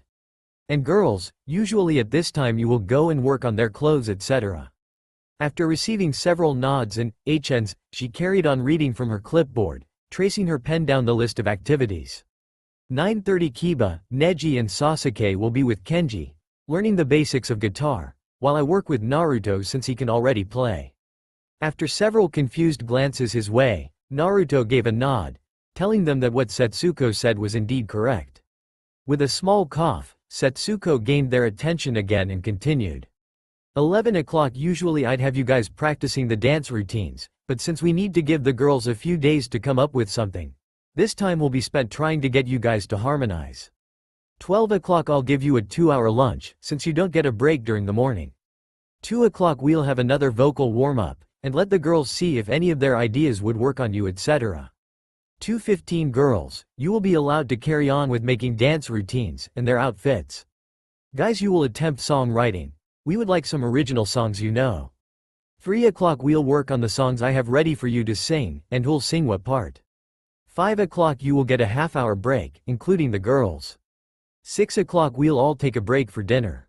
7:30 you are to report back here for another dance rehearsal. I will let you go at 8, any questions? The teenagers glanced between each other. Naruto found his voice. Is this a boot camp or something? We get no free time. Setsuko glared at him, causing him to hide behind Sasuke. It's called a mission, baka. Naruto glared back at her, obviously defeated. With a sigh, Setsuko placed her clipboard down on the stage floor and clapped her hands together. Okay, guys, get on the stage. All guys except for Shikamaru gave her a questioning glance. In return she simply glared at them. The girls need to take your measurements, sheesh. As she finished her sentence, she slapped her palm to her forehead. She had already told them this, geez.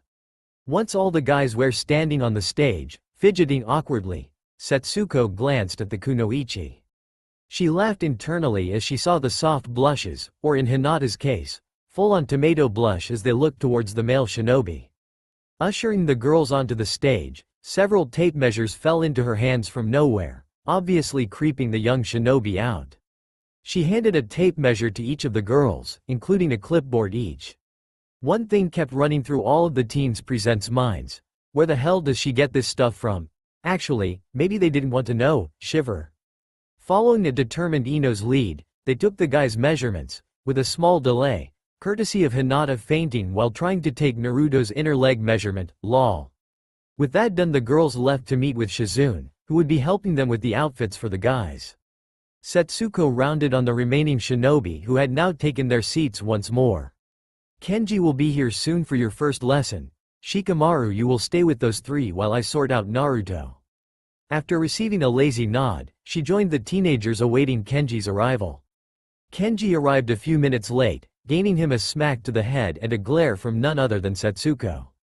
Dragging Naruto from the music room, Setsuko made her way to a bench situated to the side of the large pond. Naruto followed cautiously. What did she want him to do? He gulped. This woman was almost as scary as Tsunade and Anko at times. Take a seat, Baka. Naruto sat on the bench, glaring slightly at Setsuko. Did she have to call him an idiot all the time? I suppose you're wondering why you aren't just in there with the other guys, huh? Nodding, Naruto was still confused. What did he have to do that the other guys didn't? This didn't bode well in his mind. What was she planning? Don't look so worried, I'm simply going to be helping you with your vocal range, since you have a larger range than the other guys. Naruto nodded slowly. Was that all? A small smile of relief graces his tanned face as the sun came out from behind a small cloud. Setsuko smiled back. Hopefully she would discreetly be able to give him more confidence in his singing ability. This should be a decent challenge.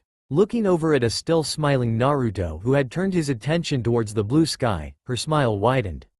A fun challenge at that. It was now 9:30, Naruto and Setsuko had spent the past hour seeing just what Naruto could do with a guitar. Setsuko had been shocked when Naruto had played an extremely hard song like a professional. He certainly was a natural on the guitar.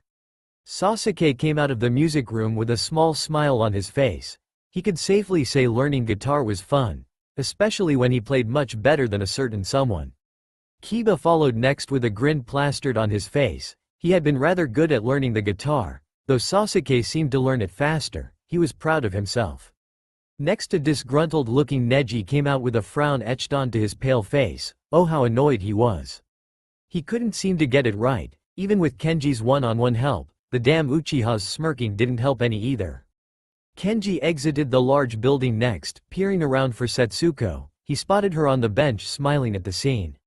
He bounded over to the tall woman, who in turn glanced at him with questioning hazel eyes, to which he replied with a smile. I think it would be best if you taught Neji. It seems that he would have a better understanding if you were to teach him drums. Setsuko raised an eyebrow. These guys certainly were full of surprises. With a nod, Kenji disappeared in a cloud of smoke, causing those near him to cough while glaring at the place he had once been. Neji. Neji turned to the source of the voice calling to him. Noticing it was none other than Setsuko, he made his way over to the bench. Crossing his arms and looking at her expectantly, she sighed, damn ice blocks. I'll be teaching you drums from now on.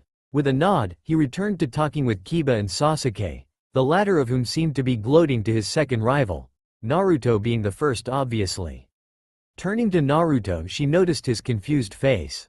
During this time I want you to work on your own, since I'll be busy with Neji. Damn, that sounded rather wrong. Oh dear, Tenten won't be happy. Standing up from the bench, she made her way towards the music room, turning back to the guys briefly. Come on guys, time to harmonize.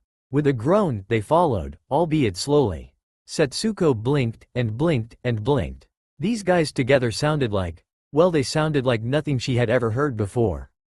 Their voices perfectly harmonized together. Geez, these guys weren't giving her much to do. She thought they were going to be a handful. The guys stood awkwardly, glancing worriedly at a spaced-out Setsuko. She had been blinking for the past 2 minutes since they had finished a small clip from a song. Snapping out of her reverie, Setsuko decided to see if there was one thing that they couldn't do. Okay, since you guys already seem to harmonize and complement each other's voices so well, I think we'll move on to songwriting. Just as she finished that sentence, the girls appeared at the door, with Sakura holding a few bits of different colored material. Hey, can we just see if these colors match the guys? With a nod as a reply from Setsuko, Sakura and the other girls made their way over towards the guys. How are you girls getting on? Ino turned back to Setsuko and flashed a cheesy grin. We're doing great. Sakura demanded to be in control of the guys' clothes, so the rest of us are already working on their dance routines. It would help if we had the music though, but once we come up with some routines we can easily put them to the music. Setsuko couldn't help but be surprised. Not only were the guys excelling at an outstanding speed, the girls were extremely organized and even excited by their tasks. Great, I'll drop off a few tapes with the music to a few of the songs I wrote for the guys. We'll sort out the music to the songs that they're gonna be writing later. Ino nodded and turned her attention back to the girls, who by now were chatting away with their boyfriends.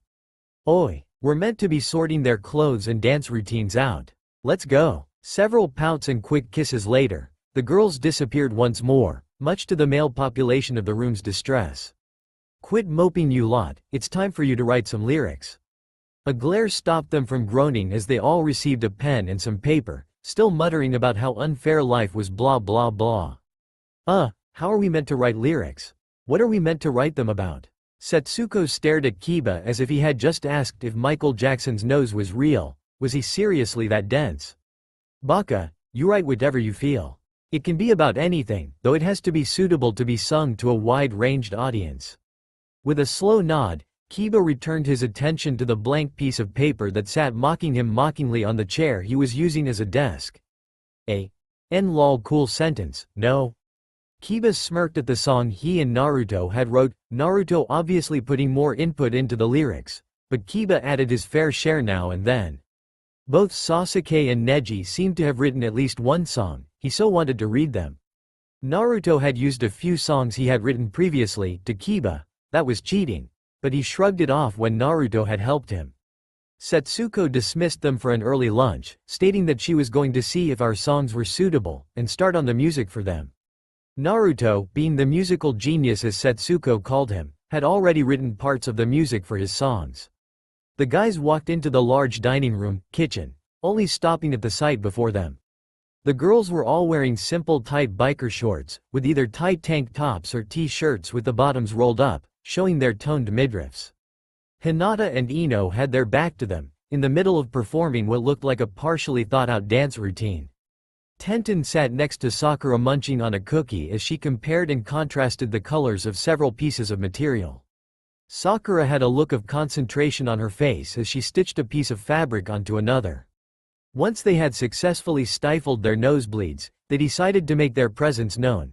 No way better to do that other than surprise their respective girls, nay?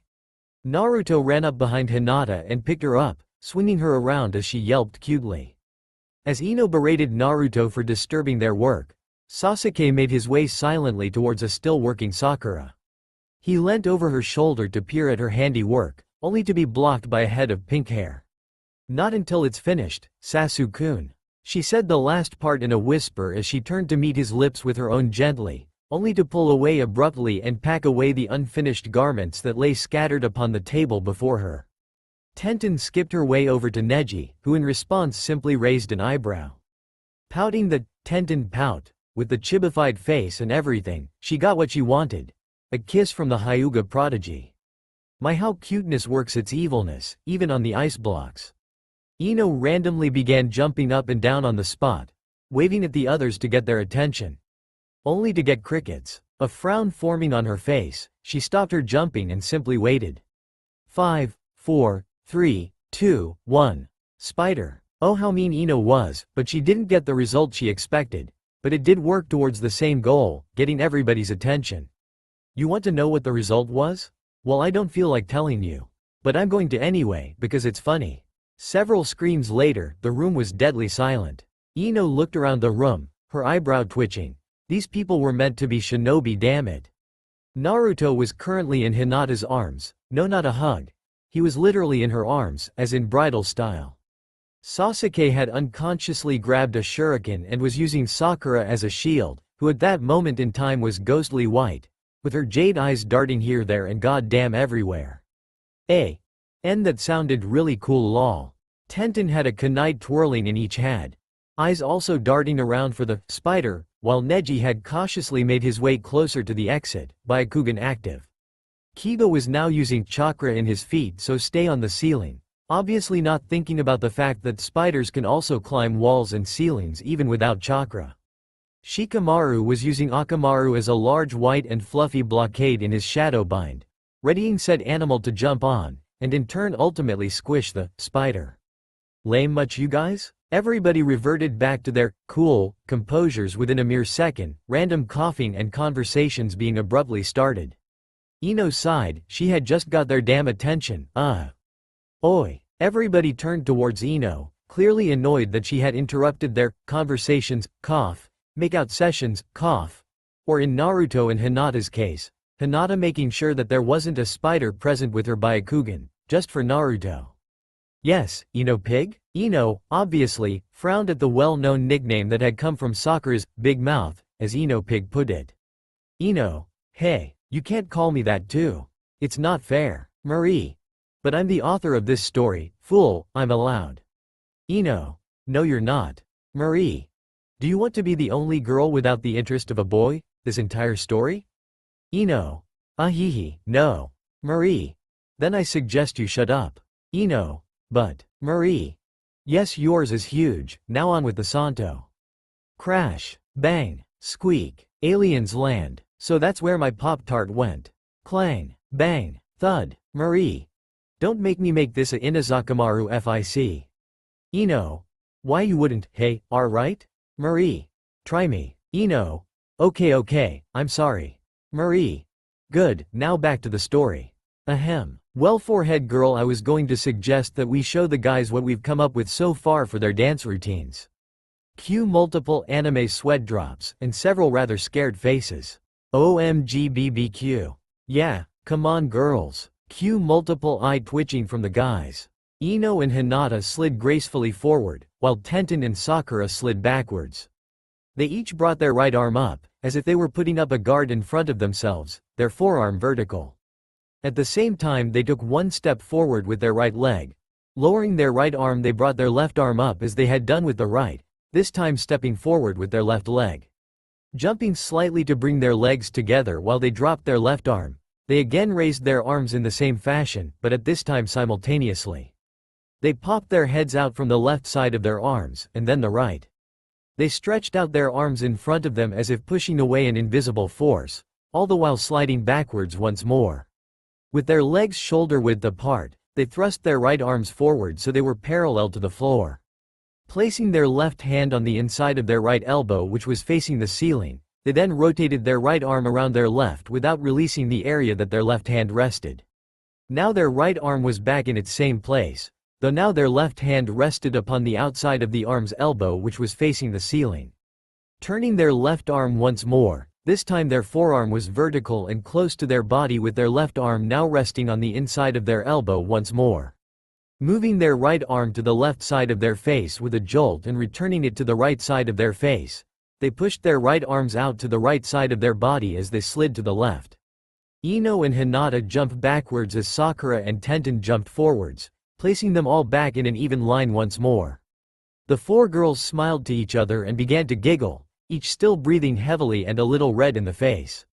Setsuko suddenly appeared next to the tape player and pressed stop, causing everybody in the room to cast their attention to the disruption. Very nice girls, don't you think, guys?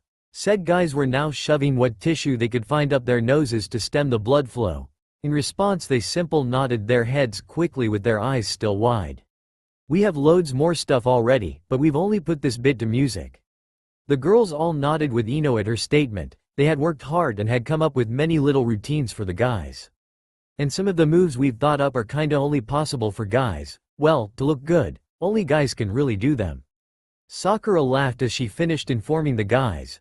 The girls had tried the chest popping and other things that Ino had come up with, only to result in rather embarrassing bouncing. More so Hinata and Tenten's cases anyway, and a bit of jealousy for Ino and Sakura.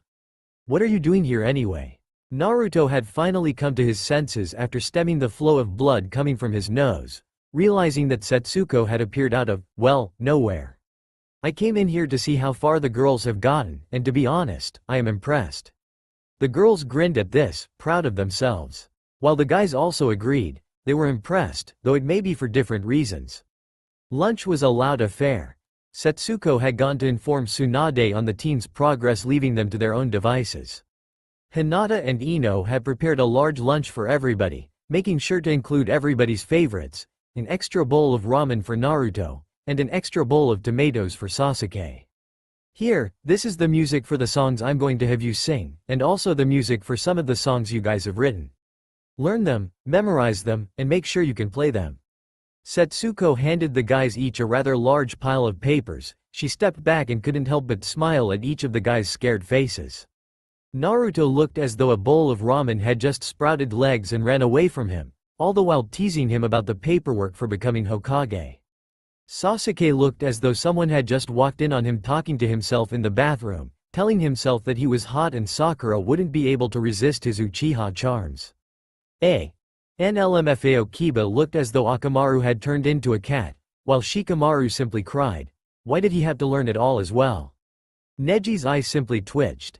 How he hated that Setsuko woman right now, how he wished he could juke in her ass all the way to Suna. He hated paperwork, it was his worst enemy. He would rather take on a group of cloud nen than have anything to do with this pile of paper, damn it.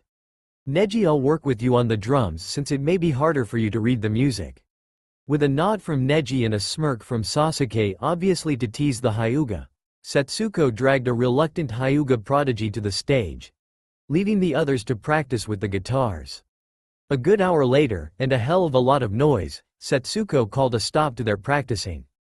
Just in time for a certain group of girls to come tumbling through the door, with rather scary smiles upon their once angelic faces. Sasuke. Cut. Marie. What do you mean cut? I'm the author, damn it. Neji. Well, you're not a very good one. Marie. Hey, what do you mean? Sasuke. Oh come on, angelic faces? You've seen the bruises Sakura gives me. Neji. Snicker, in an abusive relationship Uchiha? Sasuke. Oh shut up. I've seen you look like a pincushion more times than I care to count. Neji. HN. Naruto.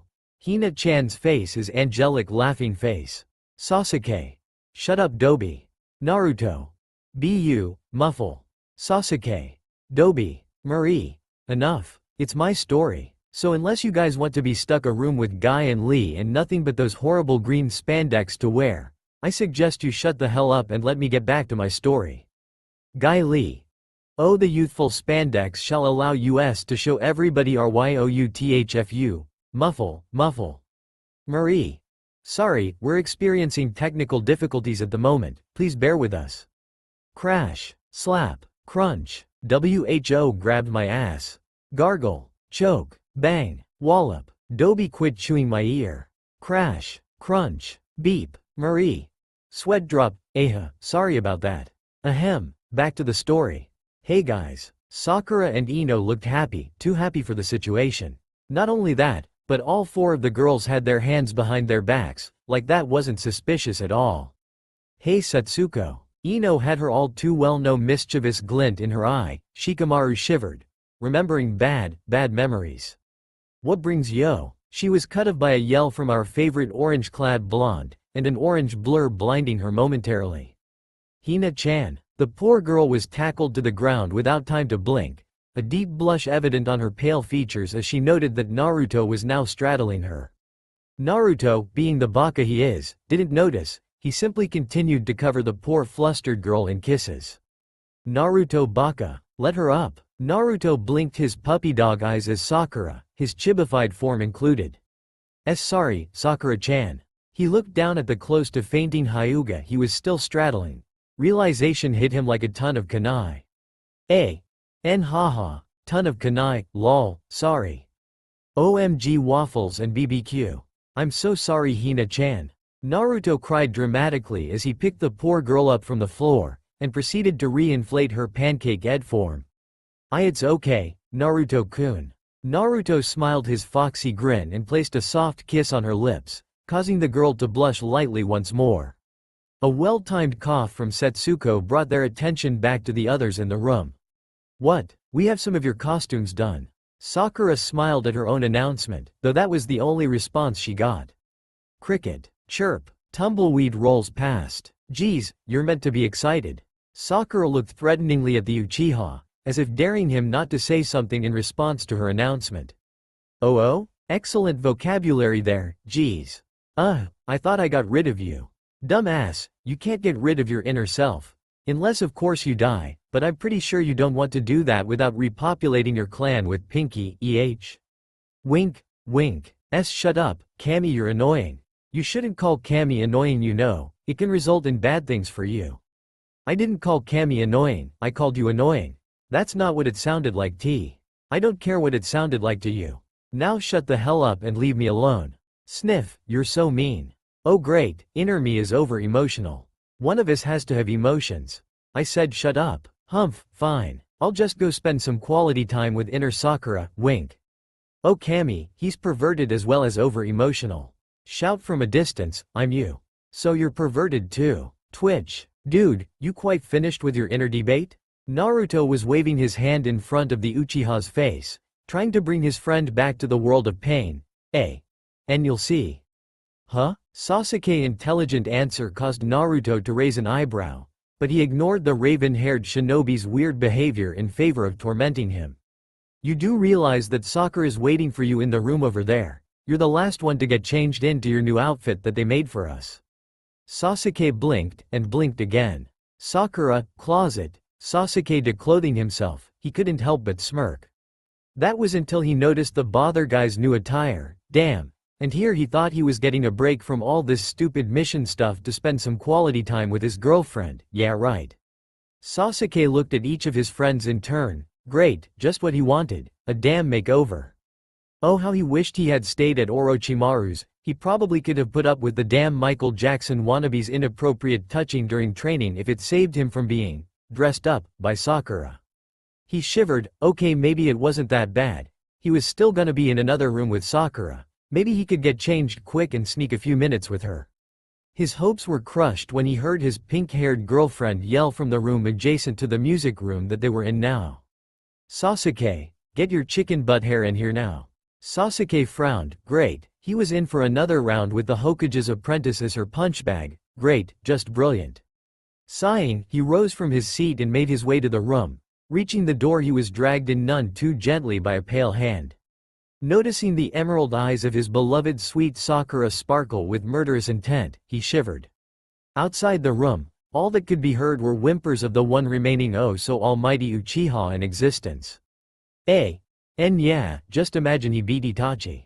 Yay right. Everybody outside the small room simply said a prayer to Kami for their friend's soul, and continued to talk with each other. Well okay. Hinata was blushing as she looked over Naruto's attire, while Ino was smirking at her work on Kiba. Tenten was consoling a crying Hyuga. Why he was crying you ask?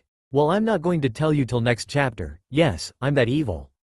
The sound of persistent dripping could be heard throughout the large room. Setsuko was beginning to get annoyed. Couldn't these girls exercise the slightest bit of control over themselves?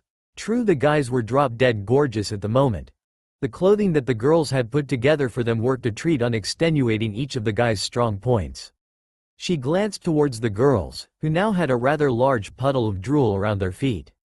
Sakura seemed to be calculating in her mind all of the possible ways to get Sasuke alone in a room for a good few hours, while Ino looked like she had just discovered Oreos, only in the form of a damn hot kiba. Tenten had tried to resist the urge to drool. Her will had only lasted until Neji had flicked his hair over his shoulder. The oh-so-very-red Hinata was simply blinking dramatically as she drooled over her blonde boyfriend, who seemed to be scared of the attention he was getting. I suppose you guys want to know why the guys looked so damn hot? Well let me explain. Sasuke now wore black Vans, his baggy jean cuffs kept back by the shoe's tongue. A. And you know, the bit at the front? Lol. His jeans hung loosely to his waist, the black studded belt seemed to be nothing more than decoration.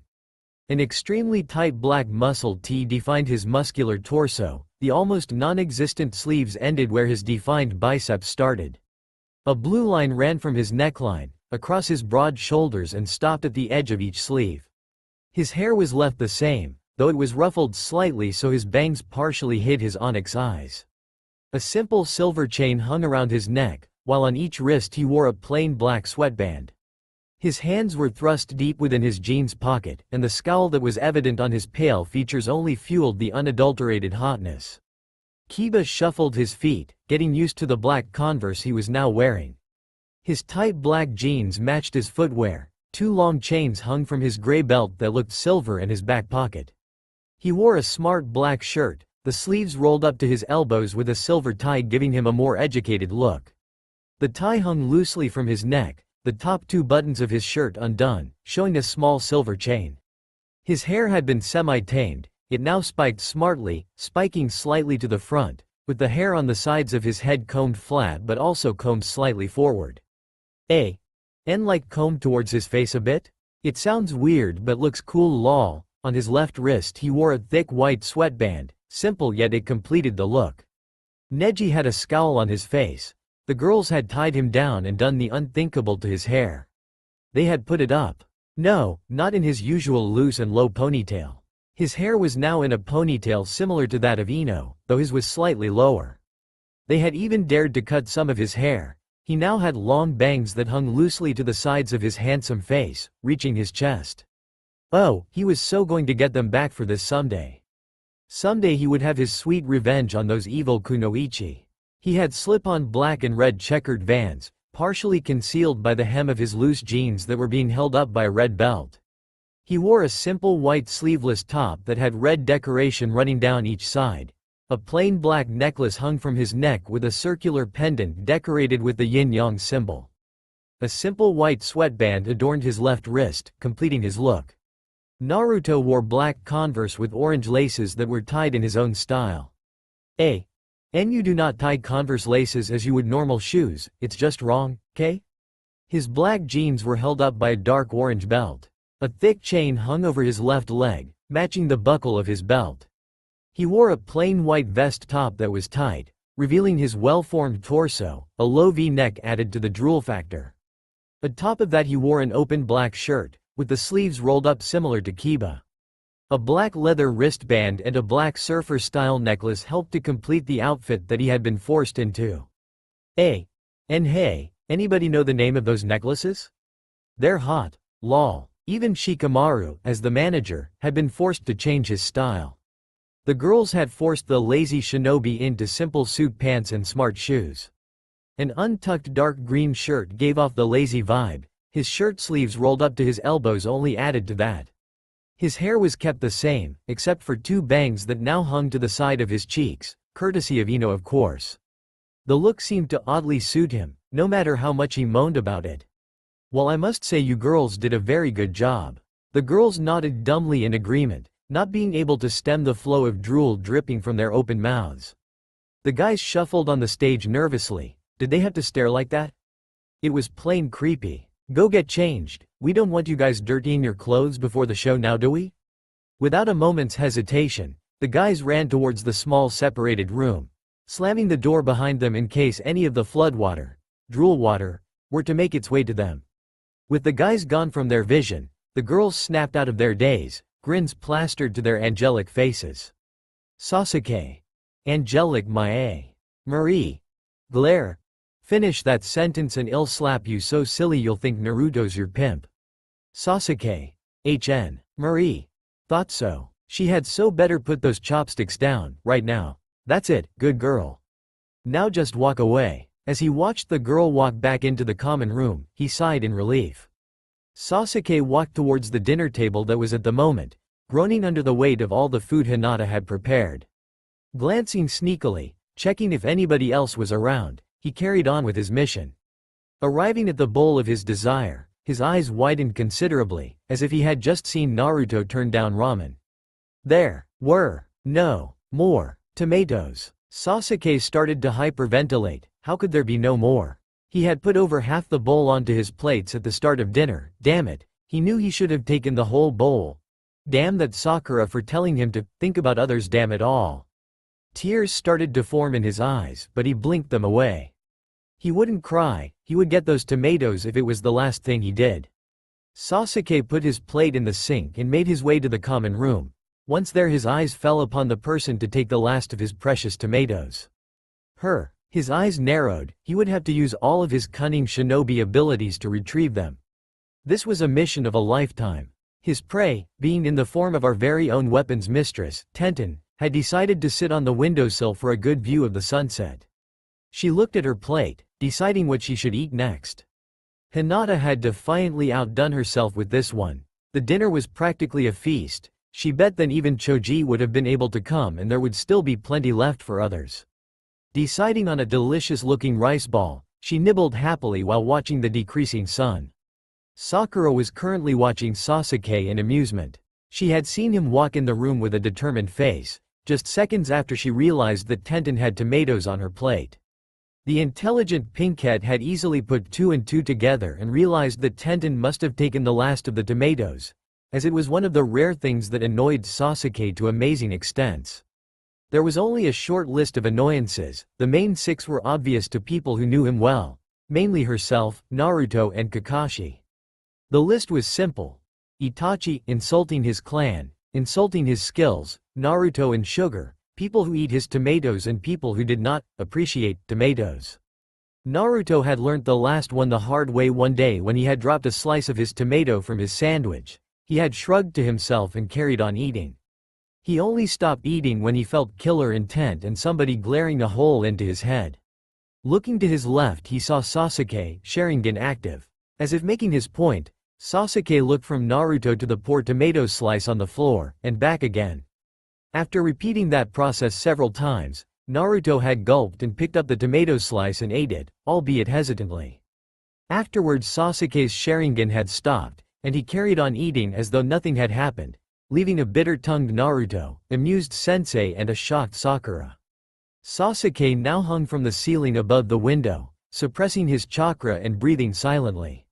He formed a small hook rather skillfully on the end of some of his ninja wire. Looking back to his prey, his breath hitched. She had eaten a slice. He had to hurry, he had to save his poor tomatoes. Calmly he hooked the wire into the ceiling, forming a small hole, but hey, no one would know, right? Pulling several times he tested it, happy that it could take his weight. He nodded internally. You do realize you could probably just go ask for the tomatoes. No, she is evil. I must take them without her knowing. Dude, you are weird. Quiet you. Fine, but don't come crying to me when you get your ass handed to you on a silver platter by Panda. Shush. It's not as if she can hear me, you know. That's not the point. Shut up. TCCH, fine. Bitch. Sasuke shook his head as if to get rid of his inner self for the time being.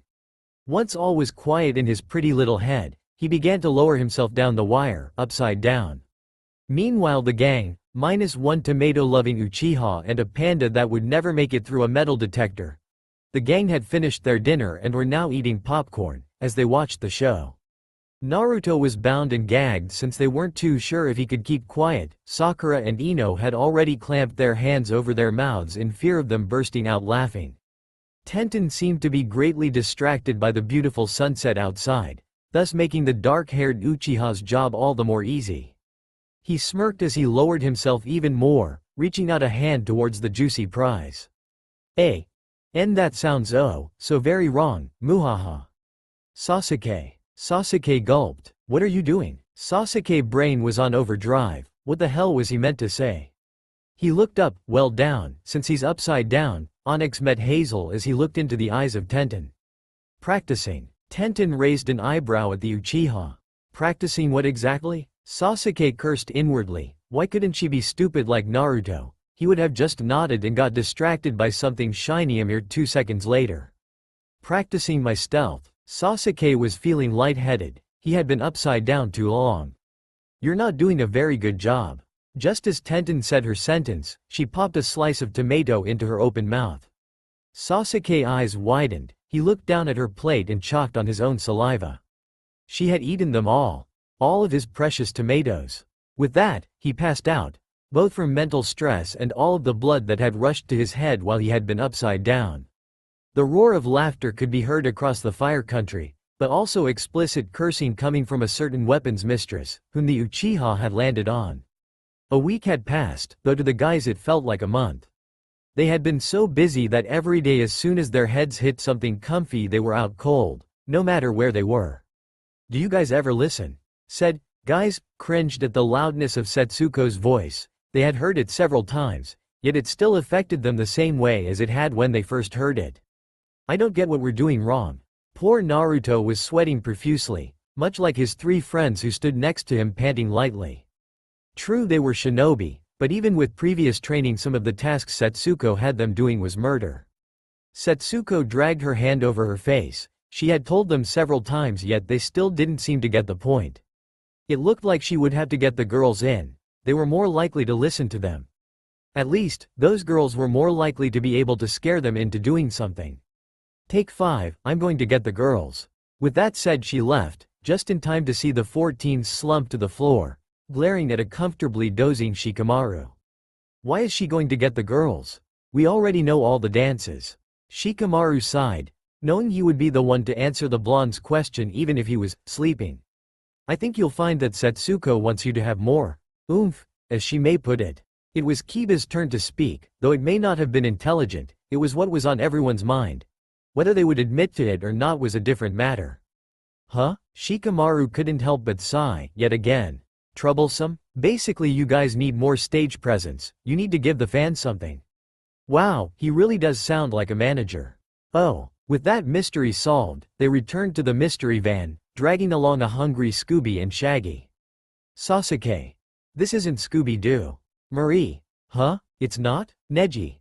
No. Marie. Are you sure?" "Kiba. I liked your idea, could Akamaru play Scooby?" "Sasuke. Shut up, Kiba." "Neji. HN. Kiba. BU. Sasuke. One more word out of you, dog boy, and I'll have you and your precious Akamaru neutered." Kiba. Gulp walks away fast. "Neji. That was a bit much, don't you think?" Sasuke. Glare. "Neji. Jerk." Sasuke. Smirk. "Neji. Is he reading my mind?" Sasuke. Nod. "Neji. Holy shit." Sasuke. Shit isn't holy. Walks away. "Neji. Pass out." Scooby and his male counterparts looked up to see glare. "Okak, sorry. Ahem." The male shinobi looked up to see the girls, standing in the doorway with Setsuko in the lead. "Get up, lazy asses."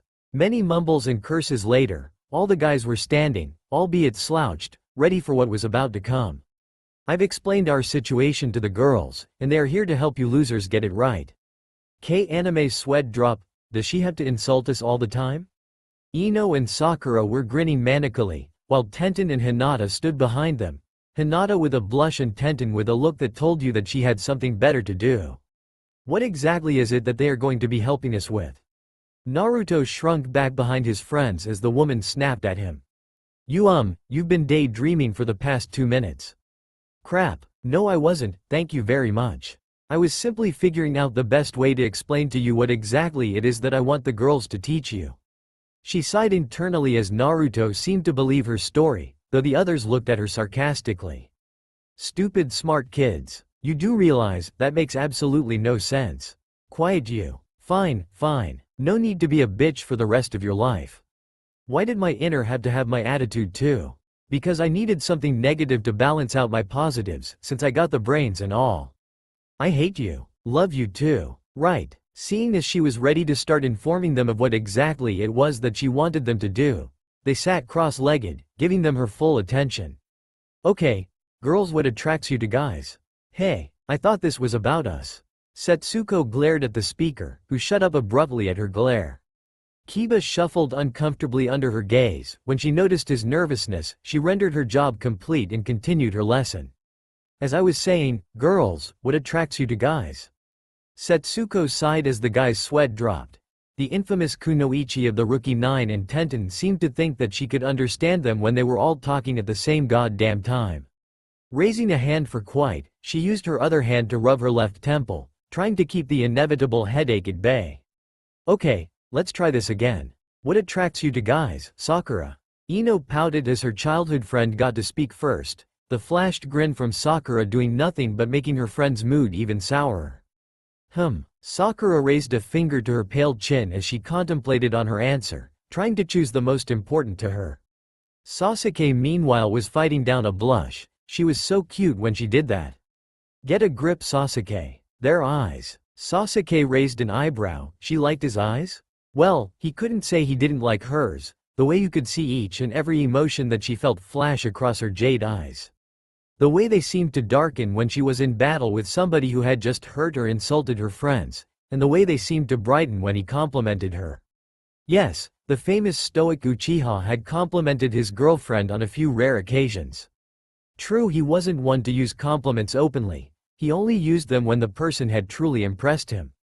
Within the rookie 9 and guys team, he had only complimented a couple. He could list them on a single hand: Sakura, Naruto, Hinata, Lee, Shino. They had all impressed them in their own right, Shino when he had been sparring with him once he had come back from sound. The bus user had given him a good battle, which resulted in the destruction of a fair bit of Konoha's surrounding forestation. Shino had been one of the few people who Sasuke had battled and had to be serious with. Lee, whom he had also trained with after coming back from the sound, had done similar to Shino. The taijutsu master had given him an amazing taijutsu spar that only Neji and Hinata could actually keep up, with thanks to their Byakugan. Hinata, this compliment may have surprised most. A few months after coming back from sound, Naruto had informed him that he was dating the Hyuga. Sasuke was as surprised as most when they first heard. Hinata had finally gathered up the courage to tell Naruto how she felt, when Naruto had asked her out on their first date. That wasn't what the Uchiha had complimented her on, no. He had complimented her a few weeks later, when he had been sparring against him. The Hyuga heir had pushed him further in battle than Neji had. Though he had never really had a conversation with the Hyuga, he complimented her while panting for breath after their training. Even then she had blushed, and thanked him. That was until Naruto leapt out from the nearby untouched forestation and exclaimed how she had royally kicked the Tami's ass. That was one of the few times Sasuke had smiled since his childhood, though he had simply walked off and left poor Hinata to calm down the hyperactive blonde. Though Naruto hadn't seen the slip of his ever-so-stoic mask, the Hyuga girl had, and that was the day they had taken to training together more, and even having conversations with each other when the rookie 9 and guys team would have their little get-togethers. His compliment to Naruto, as most would have expected, was coated in insults. But Naruto had known that the Teme was giving him praise, if the huge grin on his face after their so-called argument had anything to do with it. After that, the two had grown even closer, close enough to have the Uchiha agree when Naruto once told an enemy that they saw each other as brothers. Naruto, to Sasuke, was not only a brother, but one of the few people in the world he held deep respect for. The Dobi had even helped him on several occasions with Sakura, and hadn't even cracked jokes about his situation of coming to ask the village's dead last for help with a girl. Sakura. From the Uchiha's memory, she was the only person that he had given more than a few compliments to. Coming back from sound, he knew that he loved her. She was one of the few reasons he had gone so far to come back. True, he had finally defeated his brother, but the last remaining Uchiha had still debated on whether coming back. He knew the Council of Konoha would force the Hokage to allow the Uchiha back. That wasn't his worry. His worry was about how Sakura would react to him. He had actually worried for her feelings. He contemplated never returning to the village. Would Sakura be happy and be able to forget about him? He probably would have stayed away if his heart hadn't argued about the fact that he was in love with her. Before he even realized it, he was on Konoha's doorstep, waiting to be escorted to the Hokage. True, his punishment hadn't been light. He had been shadowed by the elite Anbu for weeks. After that he had been forced to do an insane amount of D-rank missions that would make any shinobi cry. But to his surprise, his team, no, his friends, had helped him on every mission. The two had practically screamed at the Hokage. While in Naruto's case, he had screamed at the Hokage, telling the old woman that they were a team. Therefore they had to complete the missions together. His first compliment to the pink-haired shinobi was about her strength, not her Tsunade-trained inhuman strength, but her true strength. He had heard about how she had defeated Sasori, training until she could no longer stand, basically pulling a Naruto. His second had been about her appearance. True, it had been on their first date, but it was a compliment nonetheless. He had given her several compliments since then, and each she took to heart, knowing that they were indeed a rarity coming from the Uchiha. I see you're finally back with us. Sasuke was staring into his girlfriend's jade eyes, the same ones that had sent him into a dreamlike state many a time. Sakura smirked at his reply, simply Sasuke. Okay. Sorry to break the moment, but moving on. A light blush made its way onto Sakura's pale face as she returned to her sitting position next to her boyfriend, who himself was fighting a small blush that threatened to break his cool demeanor. Ino, what about you? Ino smirked. This was going to be fun. Their body, of course. Setsuko smiled inwardly. She had got the answer she had been looking for. Care to explain? Sakura, Hinata and Tenten sighed inwardly. You really shouldn't start Ino off on talking about guys' bodies, it just wasn't healthy. That's all for now. If you enjoy this video, then please like, share and do comments.